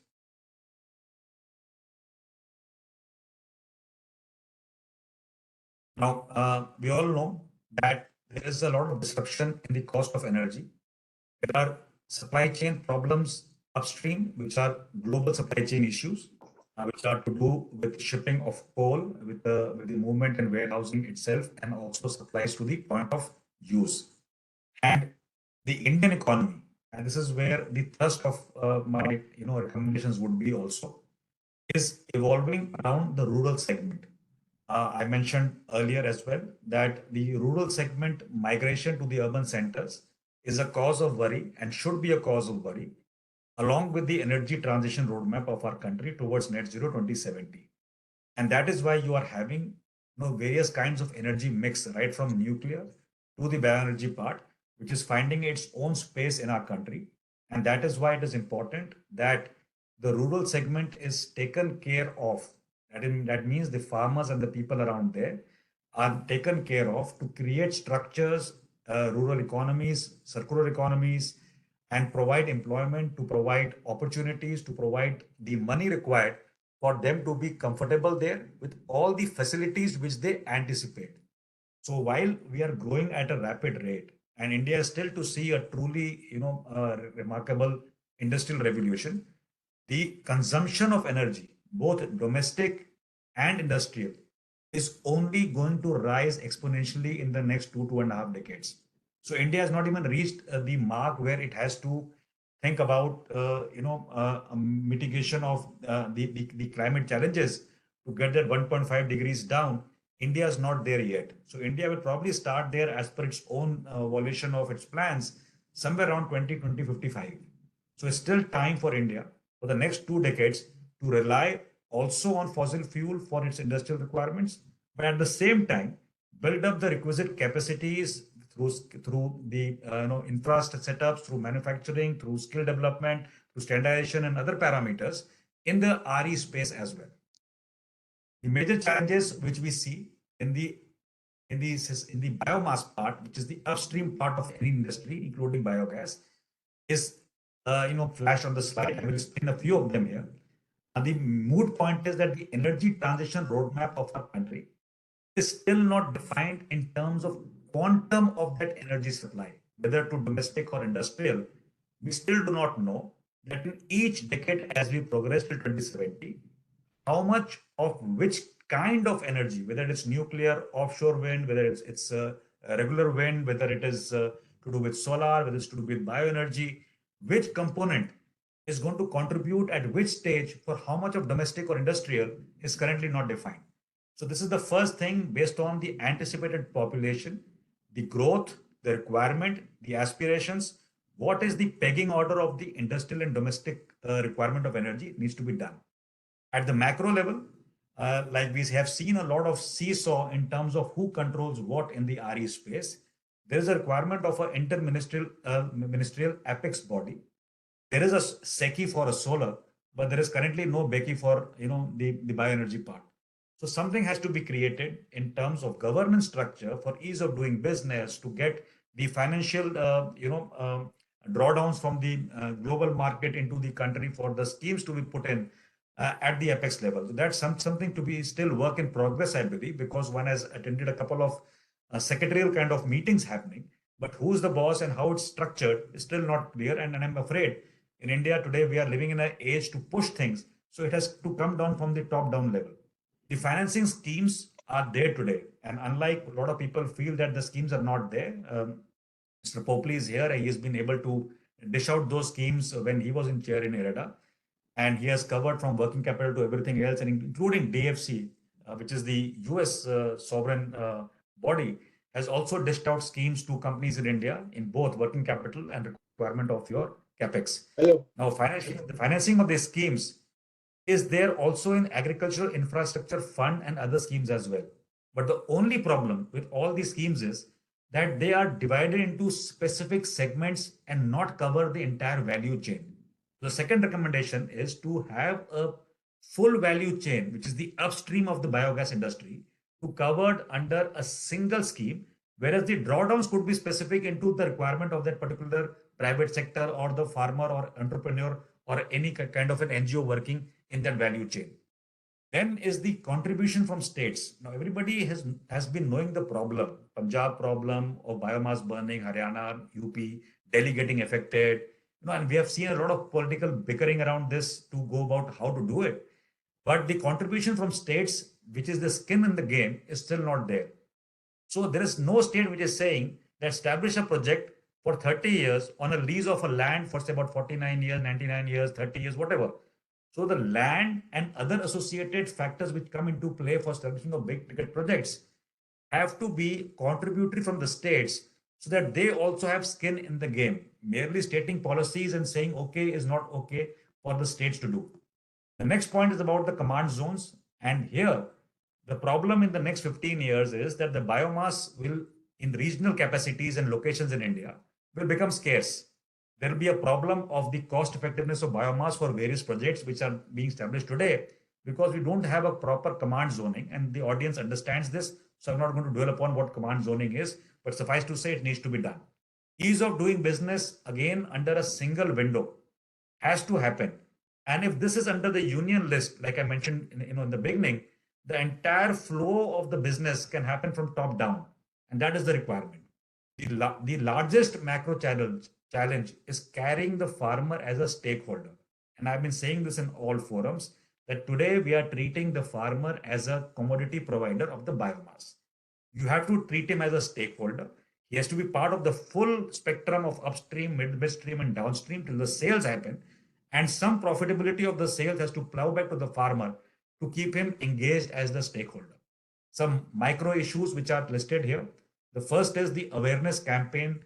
All the projects needs to plan at least 2.5 to 3 years and minimum 2 seasons in advance to be able to explain to the farmers, to get the capex for the machinery, establish your custom hiring centers, whatever you want to do with it, create the awareness campaign, get the hiring, everything done, and that is the kind of lead time which you require.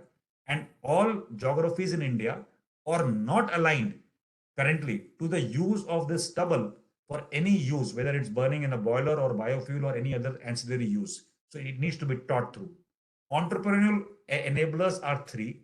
One is policy, second is people, and third is kind of products you want to create from the biomass based value chains. So even we discussed the 3 issues, right from carbon credits to fertilizers to the biogas itself.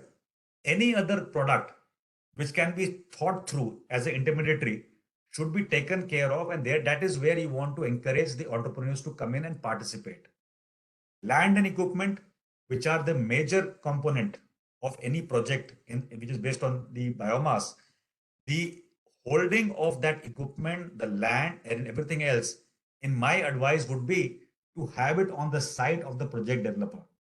Today you are seeing it delinked. You are treating biomass supply chain as a trucking business, that you can raise a tender and get the cheapest truck in. It won't work for biomass because it's seasonal, and mapping and planning for a particular annual year of supply chain has to be done in short windows of maybe a month or less in northern India, maybe 2 seasons in South India, and maybe if you're lucky and establishing projects in the eastern part of India, there are 3 cropping cycles. The next point is about the finance, where the things like interest rates, the cost of capital basically has to be reduced. So while you can get it at today at 8 and 10%, it is not suitable for the upstream value chain providers to have that kind of an interest. So that needs a rethought. And factors like credit rating, collateral damages, and all that have to be taking a backseat if you want to create those millions of entrepreneurs which you're looking at.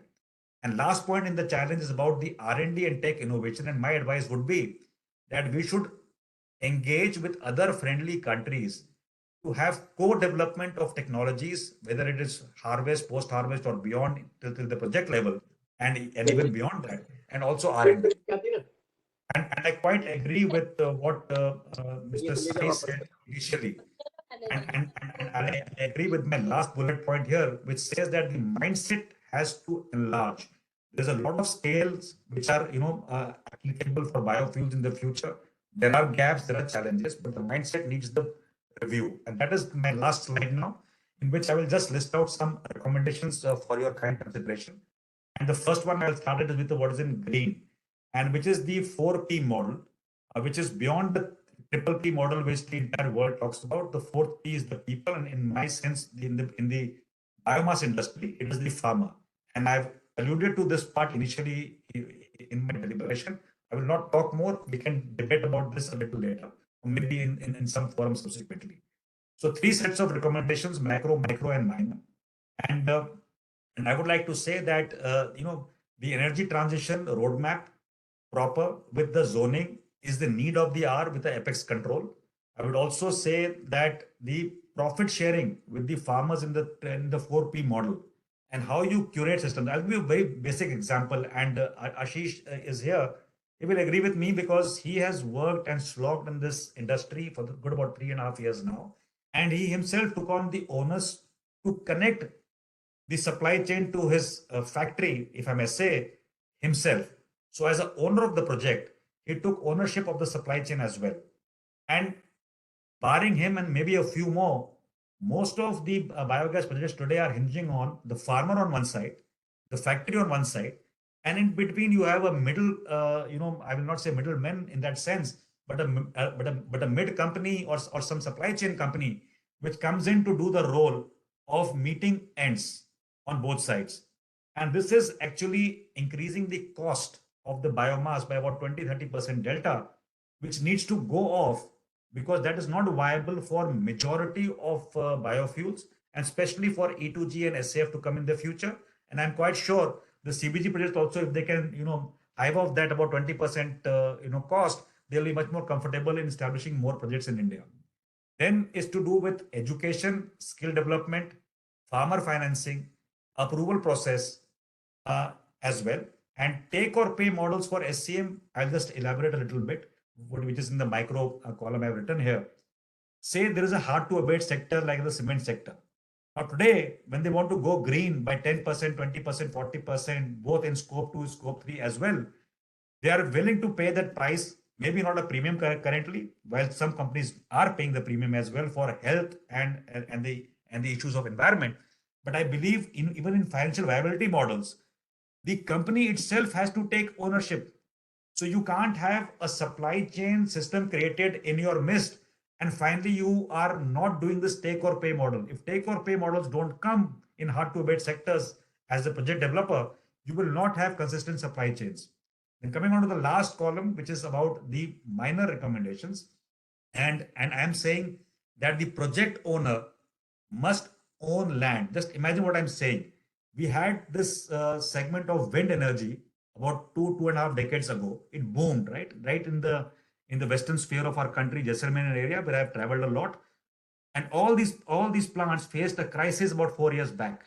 They are still now recovering, but Suzlons and everybody else had a problem. Why? The major problem was that the project did not take the ownership of the land.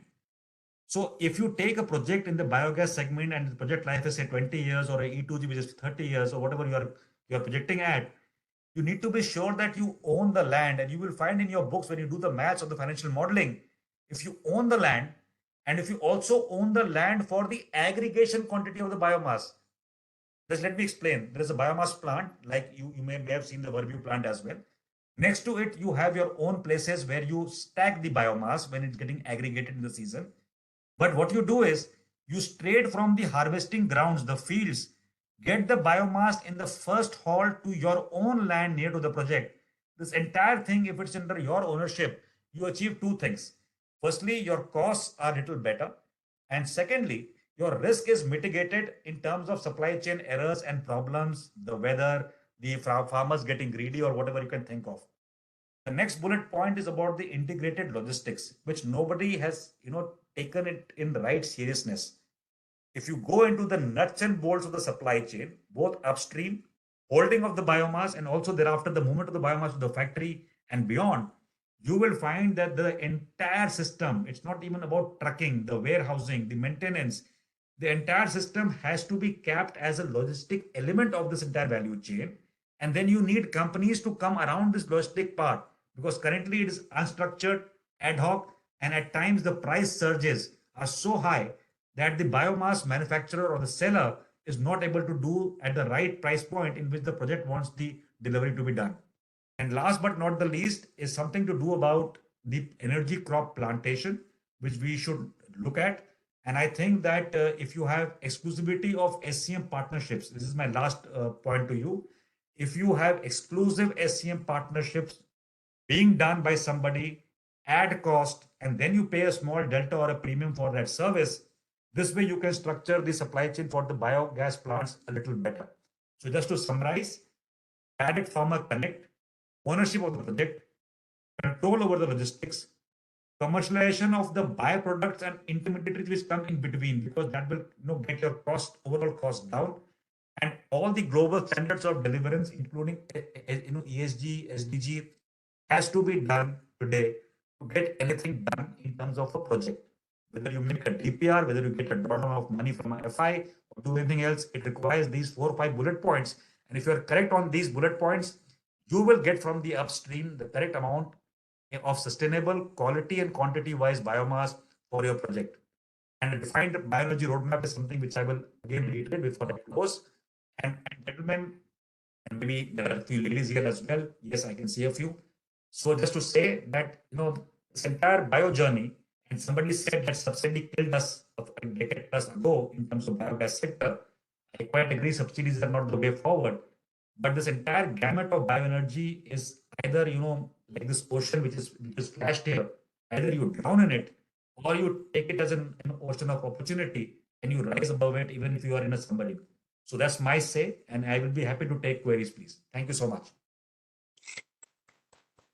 Thank you very much, Katal Dev. Really highlighting what is the problem with our biomass supply chain. Then I'd like to invite our next speaker, Shri Gaurav Kedia. He is chair of Indian Biogas Association and a serial entrepreneur. He is also a member of several working groups active in RE field for Government of India. He is recipient of Global Green Award from the IBA side. He is an IIT alumnus and holds a MS in Environment Engineering from University of Stuttgart, Germany. He is also a guest faculty at IIM Ahmedabad. He will speak on challenges and opportunities in biogas in India. Mr. Gaurav Kedia. Yeah, thank you. Thanks a lot, Popliji, and good afternoon, everyone. I think my task has become easy because Colonel Rohit Popliji, in his welcome speech itself, I mean, they have already covered most of the part. So what I will do, I will not try to repeat many of the points. Maybe I can just take my heart out and talk about the respective challenges and the opportunity. So normally, when you do this SWOT analysis, so-called strength, weaknesses, opportunity, and threat.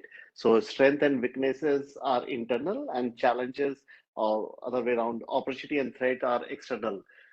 So we need to really look into this from the external perspective, what can be done and how it can be done. In fact, if I take a step back and how I personally see at the biogas. So normally, we are almost at the inflection point when you talk about the energy crisis and the climate change.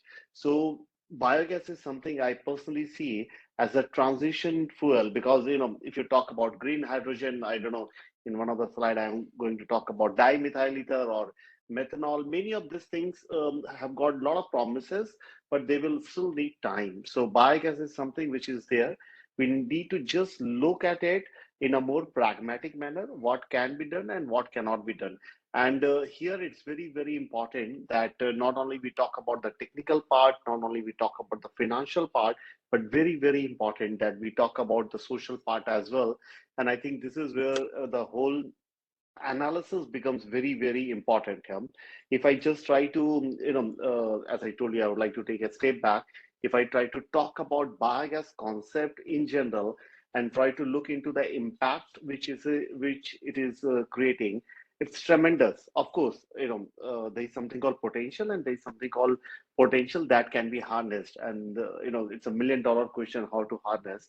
And this is where a collective approach is needed. This is where people like you and me and everyone, we need to come together and try to figure out a solution which is very much customized to that particular location, particular scenario, particular societal status, and whatnot, in fact. So normally, if you see how does biomass grow in nature, it's very simple, right? So normally biomass will take CO2 and H2O and sunlight, and of course nutrient from Mother Earth. I'm oversimplifying few of the things, and then this biomass may be eaten by, let's say, cows, and then cow will give milk, and then the spent wash, etc., from this milk processing unit can go to the biogas plant, or cow manure or animal manure can go to the biogas plant, or biomass itself can go to the biogas plant. Of course, let me be very clear upfront only. If there is a debate between food and fuel, definitely we have to go with food, right? There is nothing to even talk about it. Let it be very, very, very, very clear. So we are talking about such kind of biomass which is not bringing this food versus fuel debate in general. And definitely, you get the energy And if you see, we have kept sun and this energy at the same level just to talk about the whole energy balance. And then the CO2, again, there is a closed cycle. So basically, in this, you can see there is a mass balance and energy balance. In fact, other way around, if you look at the biomass, the whole world, in fact, they are going gaga about battery. Biomass is also a battery, right? It's a nature's battery. It is a nature's way to sequestrate carbon. It's a nature's way to really store energy. And that is something we always try to look into, a nature to nature phenomena. And in this slide, basically, I just wanted to emphasize that when we talk about several impacts from the environmental perspective, from the social perspective, from many other perspective, what has already been talked about, from job opportunity, from even women empowerment perspective or energy poverty perspective, biogas can be the answer. And always we say that it's not a biogas plant, but it's a biogas fertilizer plant. Our president, Dr. A.R. Shukla, when he was in MNRE, he coined this term biogas fertilizer plant, and which makes sense, in fact. In fact, our tagline always have been fertilizing energy, and recently we have changes to fertilizing energy dot energizing fertilizer, because the time has come that we need to give equal emphasis, if not less, or if not more, to the fertilizer part as well. And this is where the whole the scenario, the whole concept becomes very, very interesting. And this is where we need to work collectively. Very, very important to keep it in mind. So in India, normally when you talk about biogas, so you try to bucket it out, let's say in a household manner, or community-based biogas manner, or large-scale biogas. So first two, in fact, if you'll ask me, these are mainly driven by the social impact part. These are not meant to make profit as such. That's why you need a lot of push from the government side, and perhaps the marketing pool will never come in practice. But when you talk about a large scale biogas plant, of course, right now a lot of push is being given, whether it is in the form of central financial assistance, even states like UP and now even Bihar, they are giving additional subsidy. Apart from this, government of India has already announced that they are going to give 1.5 rupees per kg of fermented organic manure as market development assistance. What they mean is that even though you are able to sell the fertilizer at 10 rupees per kg, at the top of it, you will still get 1.5 rupees, as a market development assistance to push the whole thing. Apart from this, there are n number of other benefits which you are getting right now. Again, it depends on state to state as well. World Bank, for example, we did a big study with them along with ICF.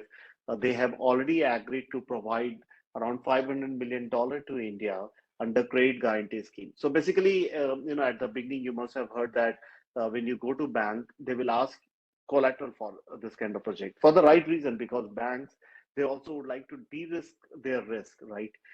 So we should not shy away from the fact that still the biogas sector has not got the success, financial success here, I mean, which it should be. But nevertheless, so this is where we came in picture, and thanks to World Bank. And I think very soon the guideline will be rolled out with the help of SIDBI.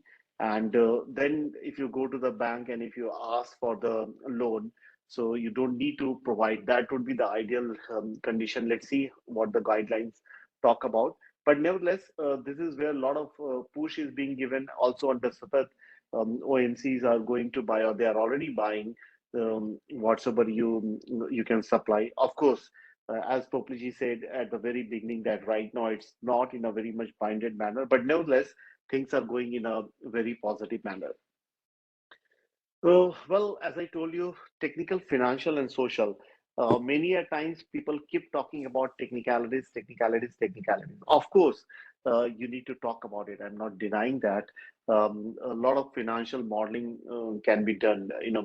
You can really look into the fertilizer part modeling. You can really upgrade the fertilizer further on. You can really see what more can be done from the financial side. But I think this is the social aspect which makes the whole thing very beautiful.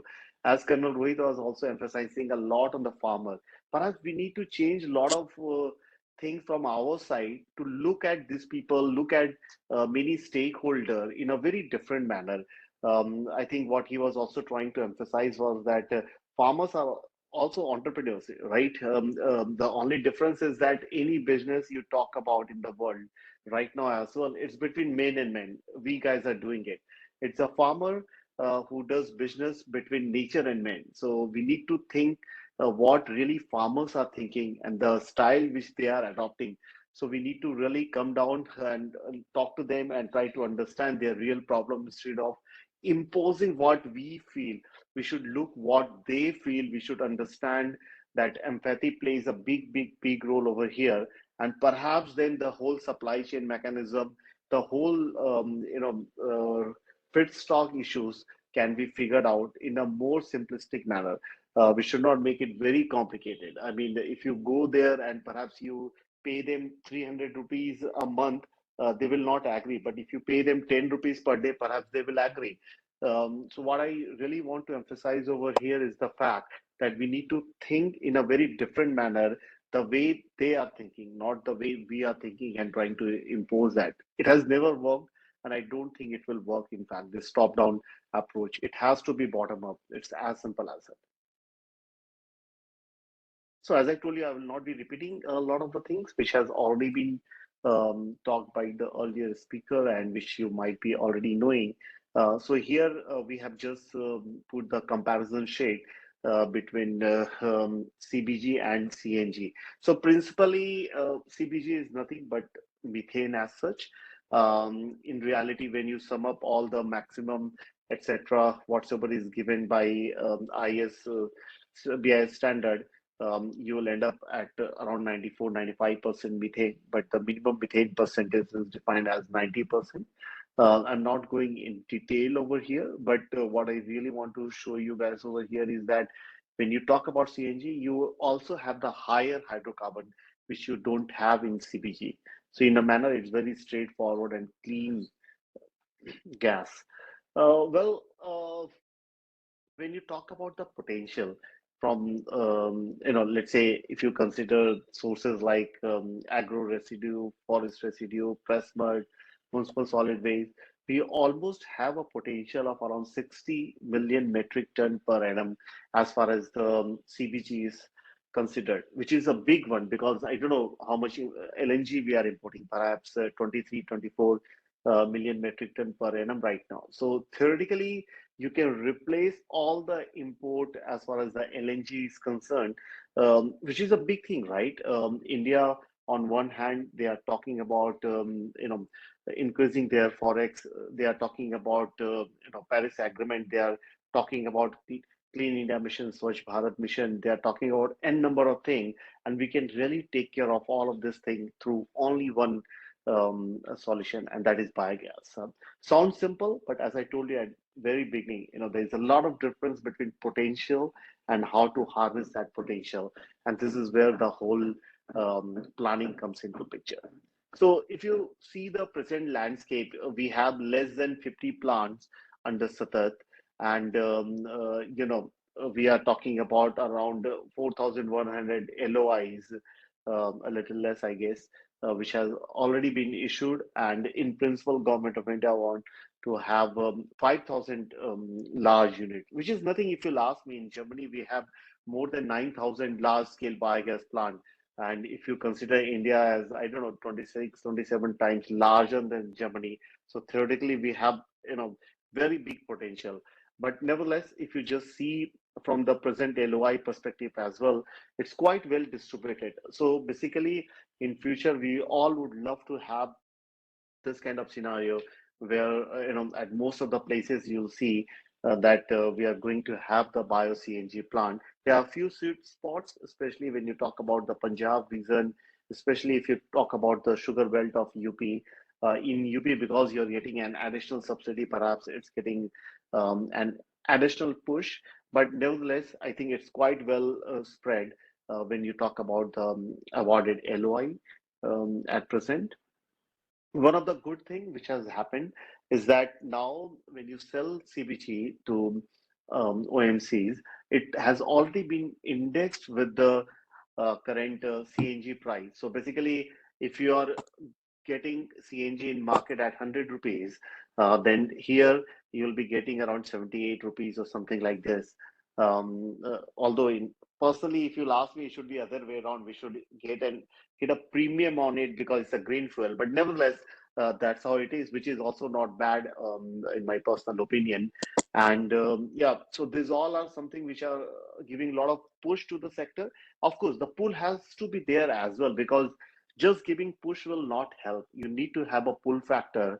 Fortunately, with this increase in price of CNG, with the acceptance of organic fertilizer after Corona, especially given a choice, me and you will also, I mean, we would like to opt for the healthy and organic food, in fact. Yeah? And to get the organic food, you need the organic fertilizer. And if you want to get the organic fertilizer in bulk, biogas plants are the answer. So it's very important that we look at the biomanure processing technologies as well. So there can be a number of ways you can do that. I'm not going in detail, but this is just to give you a little feel about the whole thing. Okay. And based on this, in fact, you can talk about the whole organic economy. And this is what the reported data from the Government of India side, I guess, where they are talking about the direct replacement of urea with 4 million tons per annum. And likewise, you can talk about something like PROM, you can talk about and this is something phosphate-rich organic manure, which has got very much in demand right now. And this is something we can look into. So the whole business modeling makes sense right now because of a lot of developments in CBG industry, which have already been talked by the earlier speakers. So again, as I promised you that I'm not going to talk about the floor price, I'm not going to talk about market linkages of fermented organic manure. But when you talk about National Bioenergy Program, under which MNRE is talking about 858 crore in phase 1, and in phase 2, almost the same amount they will be getting from Ministry of Finance. So the overall scenario looks very, very, very positive from the government side. But I think entrepreneurs need to play their role as well. They need to be very clear as far as the raw material is concerned. They need to be very clear as far as the processing is concerned, and of course the demand side should also be very clear. I told you at the very beginning, you can talk about n number of things, production of even hydrogen from biogas, or even methanol or DME. But these all are something, maybe in future one day this may make sense. But right now, biogas is something which makes sense, and we can look for it. So there are a lot of enablers, and again, many of these points have already been talked about. So whether from the upstream side, I think Colonel Rohit really covered it very, very well. The kind of challenges we have, the kind of opportunities we have, but the effective crop residue management or the feedstock management, the whole organic waste management itself is a big, big, big open question, and we can only answer in a very localized manner. And we need to be very sure about it, because many of the projects have failed mainly because of this upstream issue, because we assume many things that it's easy, but believe me, there is a big difference between availability and availability to us. I'm sitting in Gurgaon, Delhi NCR. Perhaps tons and tons of municipal solid waste is available in this area, but is it available to me? That too in the right quality and quantity at the right time and for the right price? Well, that's $1 million question again.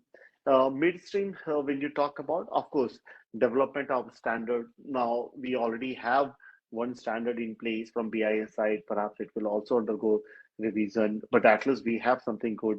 Capacity building. IBA also keep doing a lot of capacity building exercise. In fact, I think in 3-4 days, we are going to meet almost all the bankers of India and under one roof, and we are going to give them a proper training how to really assess the project cost. But NIB, for example, National Institute of Bioenergy, they also keep doing lot of such training. But I think we need more and more such kind of practical training from the capacity building. Nevertheless, as I told you, many of these points have already been covered. And the downstream, I think gas is something which really steals the show, but fertilizer is something which need extra emphasis. And many a times, you can't sell the fertilizer. Let's accept the fact, and maybe a little bit, but not in bulk. I think this is where the social modeling plays a big role, because as I told you that you can't sell the fertilizer, but you can sell the organic cropping. So maybe you can model it out in one of the project, where we were Please. involved to do the feasibility. Sorry. Good. Please go ahead. Go ahead. Sure. I'll just wrap it up in 2 to 3 minutes now. Yeah. So that's very important that you do a customized social modeling. Few of the enablers, again, many of these things have been covered, whether from the CBG side, from organic manure. Carbon offset is something which is becoming interesting. But what we have realized that for the small biogas plant, because additionality can be proven, it becomes very lucrative. But for large scale biogas plant, we have our own reservation, because 2 to 3% is the additional revenue which we could really look into. Demand of other byproducts, definitely, whether you talk CO2 or even elemental sulfur, etc., which can be looked into. Also, these are few of the enablers for the potential revenue stream perspective. People keep asking about the cost of the plant, but it depends on so many factors that is very difficult to talk about. This is one of the published one, which is there in public domain. So you can just fix the input capacity, and then you can see the project cost. Of course, it's oversimplified. This is just to give you a good feel about the fact that if you compare paddy straw and press mud, what are the capex, what are the opex, what's the IRR you can expect. So if you see, if you compare cow dung based biogas plant and paddy straw based biogas plant, definitely the capex is almost double perhaps, and IRR hardly you're getting 3% more. Of course, as soon as you start pitching in with a lot of additional revenue stream and better one, the value will get better and better. This is just to give you a little feel about the whole thing. That's it from my side. And just about Indian Biogas Station, we are doing only one thing. It's biogas, and biogas. Please visit our website. And we also have a state-of-the-art laboratory established in IIT BHU. And with this, in fact, I would like to end my presentation. Thanks a lot. Thank you. I'm open for questions. Thank you, Mr. Gaurav. We will take the questions after our last speaker, Mr. Ashish Kumar, has joined. And I must thank you for highlighting the opportunities that we have, and of course, some of the challenges that we are facing in biomass industry. Mr. Ashish is Managing Director, Verbio India Private Limited. He is also Vice Chairman of CBG Producers Forum, Indian Federation of Green Energy. He is member of CII National Committee on Bioenergy and member of CBG Task Force. He is on board of 3 mid-sized German companies. He is MBA from Germany. He is MS and Bachelor of Engineering. Over to Mr. Ashish Kumar. Thank you. I'll just share my screen, just a moment.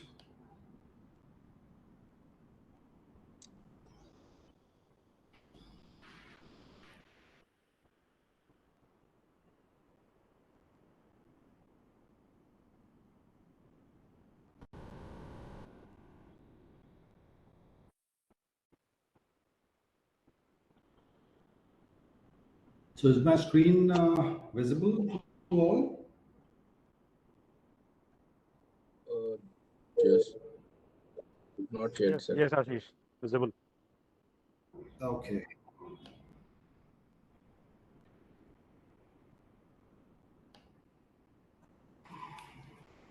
Okay.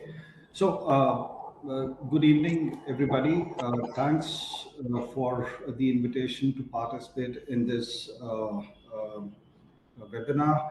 I'm going to focus my next couple of minutes on what is Verbio's perspective on the CBG business case in India. Before I jump into the slides, just a quick introduction. Verbio basically is a German biofuel producer. We have set up India's largest agri-residue-based biomethanation unit. The plant got commissioned last year in the month of May, and we are operational since then. And as we speak, we are currently producing about roughly between 8 to 10 tons of gas per day. And this is 100% straw-based. More than 90% of the feedstock is paddy straw-based, but we have used wheat, maize, mustard, sugarcane trash, all what we can get in our catchment area. So I think a lot of topics must have already been covered, and since I'm the last speaker here, I'm assuming my task has been made relatively easier. I would rather say we should probably spend more time on the Q&A part at the end of the discussion. So I'll try and make a quick one, right? I think the context is clear that we are having huge imports of LNG, 43%, domestic production is 57%. So that is basically the opportunity we are talking about, how to localize these imports. And CBG clearly is one of the opportunities over here, or probably the only opportunities here. Going back 2018, since the focus of my discussion is business case, I mean, up to 2018, the three revenue streams which any CBG business case should have globally anywhere, these are the three revenue streams: the gas revenue, the fermented organic manure, or the green attributes. Up to 2018, none of these were existing, and that's primarily why we did not have any plans until then.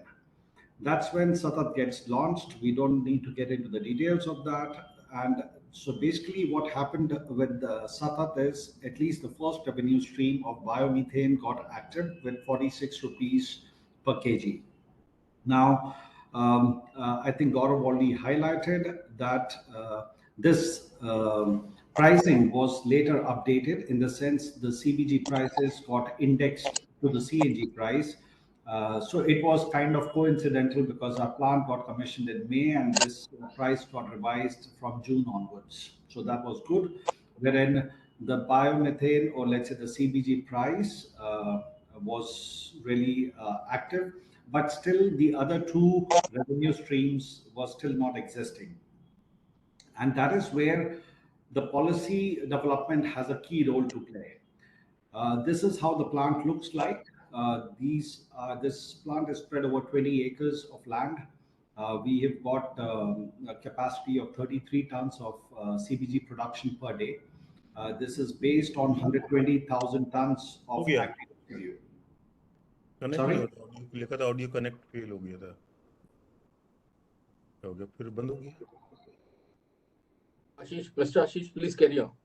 Okay. I thought there is some interruption in between. Sorry. Nobody kept his mic on. Okay.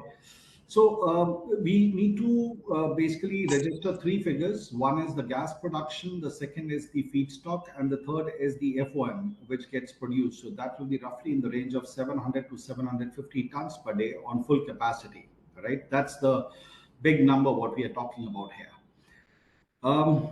The Indian market conditions, again, setting the context, the agriculture market is heavily driven by subsidies, whether we talk about fertilizers or whether we talk about the machinery procurement. That's both aspects we need to keep in mind. So basically, on the gas side, CBG will, at least what we understand, is continue to remain indexed to CNG, irrespective of the greenness or the cleanness of the fuel. But the focus has to be on how we can optimize the feedstock cost and the offtake conditions, how we can monetize the green attributes, and how the FOM can gain further acceptance into the local market. We do also acknowledge that there is currently no integrated full value chain provider in India yet. And by that, basically, I mean there is, I mean, Verbio, for example, is a full value chain provider, which basically means the complete back-end feedstock ownership as well as operation is done by us. There is no third-party dependence. The complete production of the gas is our own patented technology. And also we have invested into the downstream, which means the trucks and the cascades which need to be deployed for the transfer of the gas until the point of sale. So this is completely owned, operated by us. The key to making the business case in India happen is dependent completely on the policy part, and this is where I'm going to spend the next couple of slides on. The first is the challenge I'm sure Rohit and Gaurav has already spoken about, the biomass aggregation bit of it. So this is where we need a strong financial support also to promote the XC2 management. Yes, this is particularly, I'm talking about agri residue management only. I'm not talking about MSW or any other feedstock type. We are aware that there is a fiscal support for biomass aggregation, also something which is work in progress, wherein a certain financial support per ton of the straw consumed will hopefully be coming out, but we do not really have exact details of when such kind of policy decision will be coming up. So, but yes, this will be quite a relief from pure OPEX point of view. This is something which is being driven at MOPNG level, but we need to really get into the details of how and when this is going to be implemented. Second is the collection machinery, which is again today, there is currently no procurement support which is offered directly to the industry. Everything which is existing in the market is farmer driven. And this is where we need to understand that this kind of aggregation is a highly industrialized supply chain topic, which demands high degree of mechanization as well as digitization. And it would be very unfair to expect that at a individual farmer level, something like this can be very effectively implemented. So the industrial role participation will eventually increase in this. The good part is this policy has already been implemented, partly implemented by Ministry of Agriculture, wherein first time a PPP based of procurement model has been introduced, where 65% contribution comes from the government, 25% from the industry, and 10% from the farmer. We are at the moment implementing this in this year. What we also understand is MOPNG is also in the process of launching a scheme wherein there is going to be a direct a 70% contribution from the government as well as 30% from the industry. These steps would be highly welcome, especially on the back end side, to reduce the capex, because eventually that will have a huge impact on the business case.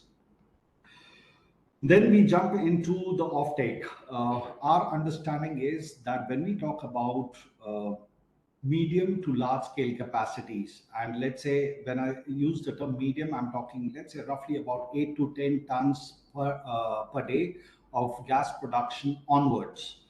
Up to let's say that level, it is fine to have your offtake model, which is based on trucks and cascades. But the moment we get into the medium and large scale capacities without a grid, I would say a big no to it, because the whole logistic cost, as well as one is the cost bit of it, the other is the supply and demand mismatch is so huge that a truck and a cascade model cannot meet the gas production which will be taking place.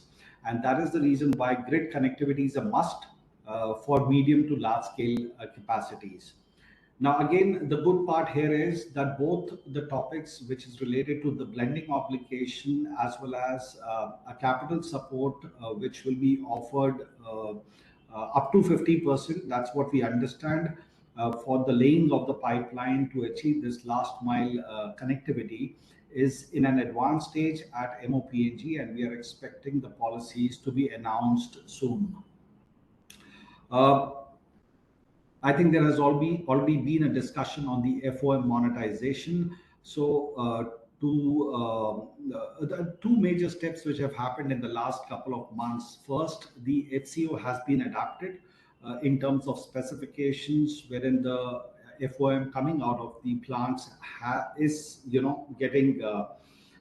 is meeting the criteria as per the adapted FCO. So that helps significantly. The second is the market development assistance has been announced, which was, I just heard Gaurav talking about it. But I think what we need to understand here is that the implementation is key. And we are not talking about packaging products. We are talking about bulk dispersal. The trolley, what you see over here in the picture, that is the live picture of how a FOM comes out of the process. Now, this FOM is rich in moisture. Rich means more than 70% moisture. You can't bag a product with 70% moisture. And the only way, or let's say one of the major ways in which it can be dispersed is via bulk dispersal only. So the good part is that this has been implemented. The FCO amendment has taken place, and the MDA for bulk dispersal has also been agreed to be done on an experimental basis until March 24. And post that, the decision will be taken on the continuity. So there is good development on the FOM front as well. Then comes the last. Please go ahead. Sorry? Fast, please go fast. I can stop right now if you want. No. Yeah, okay. Finish it up.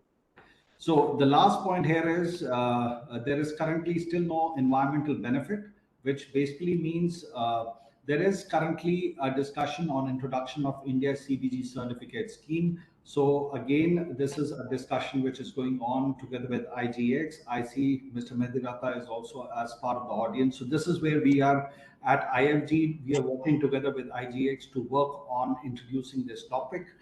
And this will basically mean that we are moving into a stage wherein the business case is improving.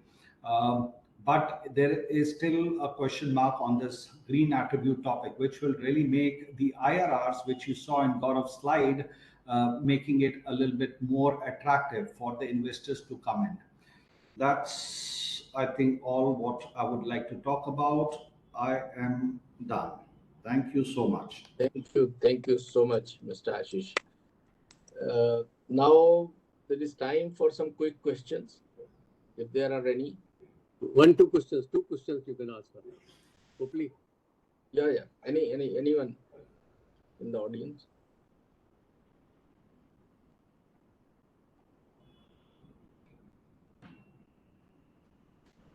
That we talk of this organic fermentation to get the gas and the organic fertilizer. But the smell that comes out of the fermentation process, everywhere everybody says not in my backyard, means no, not in my neighborhood. Now, how to sort it out?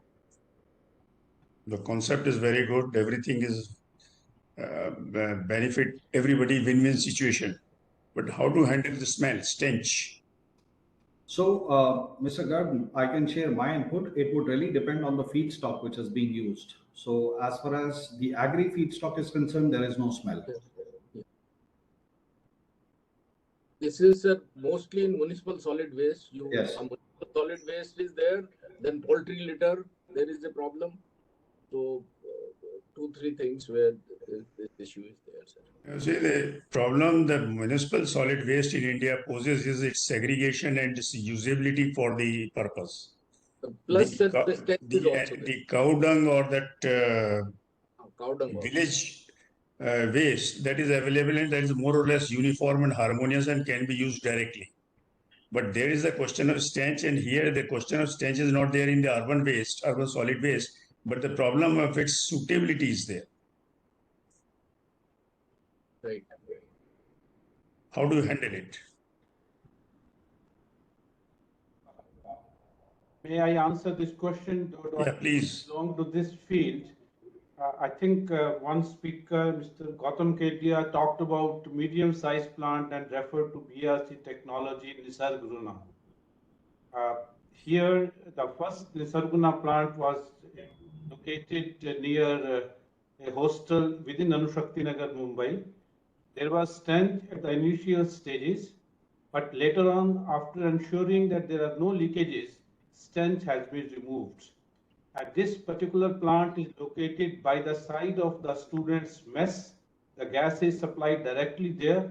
As a result, cooking is done based on this gas. And I pass by that area every day. Absolutely no stench. It is possible to do it. All it needs is proper engineering. Thank you. Yeah, I would like to echo the same sentiment. So basically, let's talk about the concrete project. So there is a project in Rashtrapati Bhavan in President area, and this plant is utilizing horse dung, kitchen waste, and cow dung, and a little horticultural waste. And that was one of the reservation at very beginning.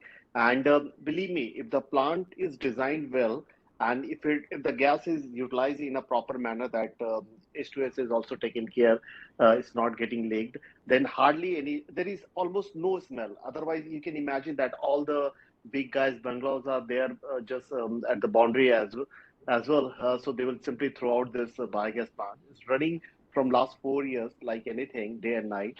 We are visiting there once in a while.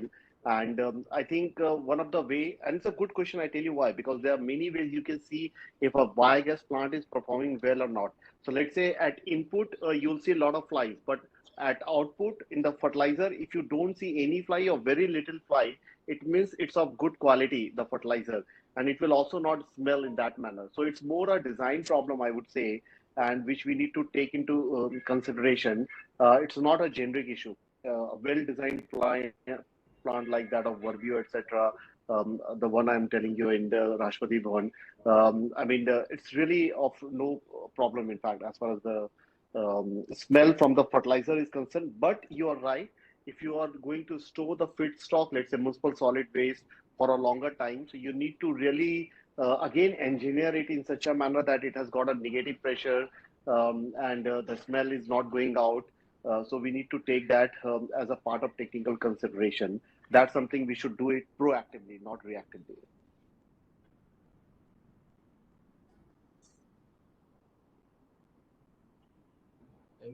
Thank you, Gaurav. If there are no other questions, I'd like to quickly sum up.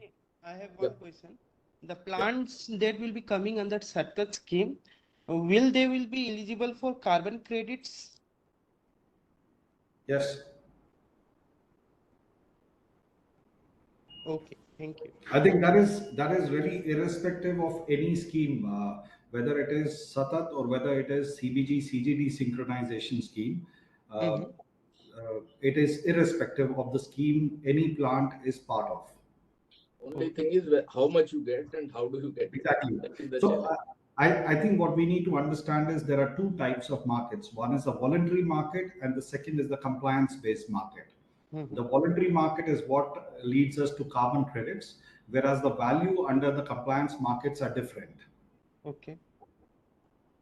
I think another issue is of the commercial viability. The concept is very good and it's very ideal. But I mean, accounting for all the cost of segregation, plant and machinery, and accounting for all the expenditure, when we see the landed cost of the energy delivered, there it's an issue until, I mean, either there should be some regulatory mandate to utilize like we are doing in the all solar, we have been doing for the solar energy, renewable, and this sort of power. So I mean, to make it happen in a commercial way, so this initiative, I think this is required. Right. Totally agree. Dr. Ashish, would you agree with me, Mr. Ashish? Yes, absolutely. I mean, what I hear at the moment is that PNGRB will be playing a greater role as compared to what it has at the moment. One, in terms of maybe also amending the standards what we have for the gas today. I think I saw one slide which talked about 90% methane. There is a discussion to increase the methane share also. So plus I think there will also be some role that PNGRB could be playing when it comes to the CBG certificate scheme. So yes, we will need a regulator coming up to make this sector a little bit more better managed, better controlled. Okay. So, Pamani Sahab, you are mute. Pamani Sahab, you are muted. Haji. So let me then, sir, if there are no other questions, let me sum up. Before summing up, I must thank Mr. Ashish because he took up this. I mean, just 2 days back, I had requested earlier what my message was missed. And also, I had to remind Dr. Monga. Only yesterday evening, I had sent him a message. He had not received the earlier mail for some reason. And then he said, I will join. So I am grateful. I am grateful to Mr. Gaurav Kedia as well and Mr. Rohit Dev, who was helping me in all this. So very importantly, what Dr. Pradeep Monga initially said that we should do biomass, bioenergy in a mission mode. He also said it has to be at industrial scale. He talked about creating a national fund for it so that financing becomes much easier, and it has to be integrated with smart cities. Then he also highlighted on certification of standardization of biogas plants and which will help in scaling up. So these were some of the points that he raised. Then, of course, Colonel Rohit Dev talked about supply chain issues, and what he specifically mentioned was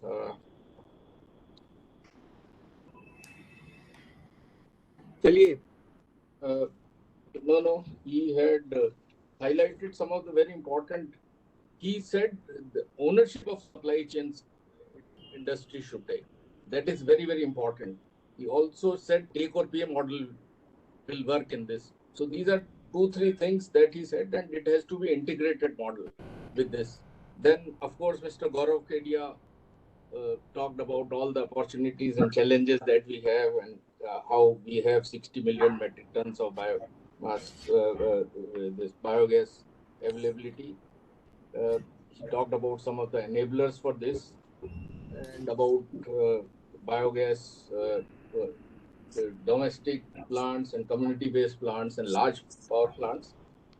I think he also talked about that we have to think little differently and about SIDBI, that this will be available on whatever. And of course, Mr. Ashish, from his practical viewpoint, his plant has come, large plant has come. So he had given us very, very important inputs in how he is carrying out the business. And thank you, everyone. Also, all this thing. And I'll now request Dr. Malti Goyal for formal vote of thanks.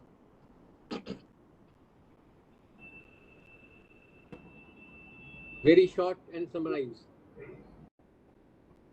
Lady 5. Thank you. Thank you very much. Good afternoon. Good evening. I think biofuels hold a prominent place in renewable energy development. We all agree with that. Sorry for the disturbance. India has initiated the Global Biofuel Alliance, we all know, during the presidency of G20. So biofuels, with this in view, I think this webinar was discussing the pathways for the role of biogas in accelerating net zero target of India. So how it can make really a good contribution to achieve that carbon-free energy source and become stronger. So we had Dr. Pradeep Monga from Vienna, and he was describing the biomass outlook for India in detail, and he felt that 2030 is going to be the era of biogas. 2030 to 2050 will be the era of biogas. And also I thank Colonel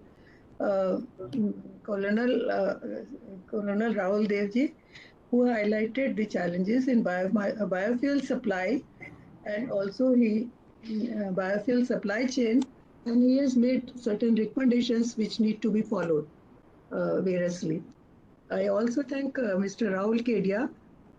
He's talked about the potential of CBG in India and how to go about it. And Ashish Kumar, I thank Mr. Ashish Kumar saying that success of biogas depends on a business model, which India is lacking, and so we need to develop a value chain for biogas. Very So, nice. we thank all the 4 speakers, distinguished speakers in this session. And I take this opportunity to thank the participants on behalf of the India Energy Forum, and also the President, Shri R.V. Shahi, Mr. Popli, the Chairman of the RE Group, and Mr. Bambani for having this program, and the Office of the India Energy Forum for organizing this program. Thank you. A few remarks. I just thank everybody, and thank you so much for making it successful. We hope we look forward to a changing scenario in the field of biofuels very soon. Thank you. very much. Thank you, Malti. Thank you. Thank you. Thank you. Thank you, sir. Thank you. Dev. Have a Thank nice you. day. Have a nice Thank day, you. very much, Thank everybody. Gaurav. Thank you. Thank very you. much. Thank you. It's a Thank you, webinar, sir. so we are not able to offer you the high tea, but it was a good meeting. खाली webinar कराते हो, कुछ खाना पीना चाय भी नहीं पिलाते. वेबिनार में नहीं कर सकते ना, फिजिकल में करेंगे. फिजिकल है second November. Okay. Thank you. Yes. Very much. Thank you. Thank you, sir. Thank you. Thank you. Thank you for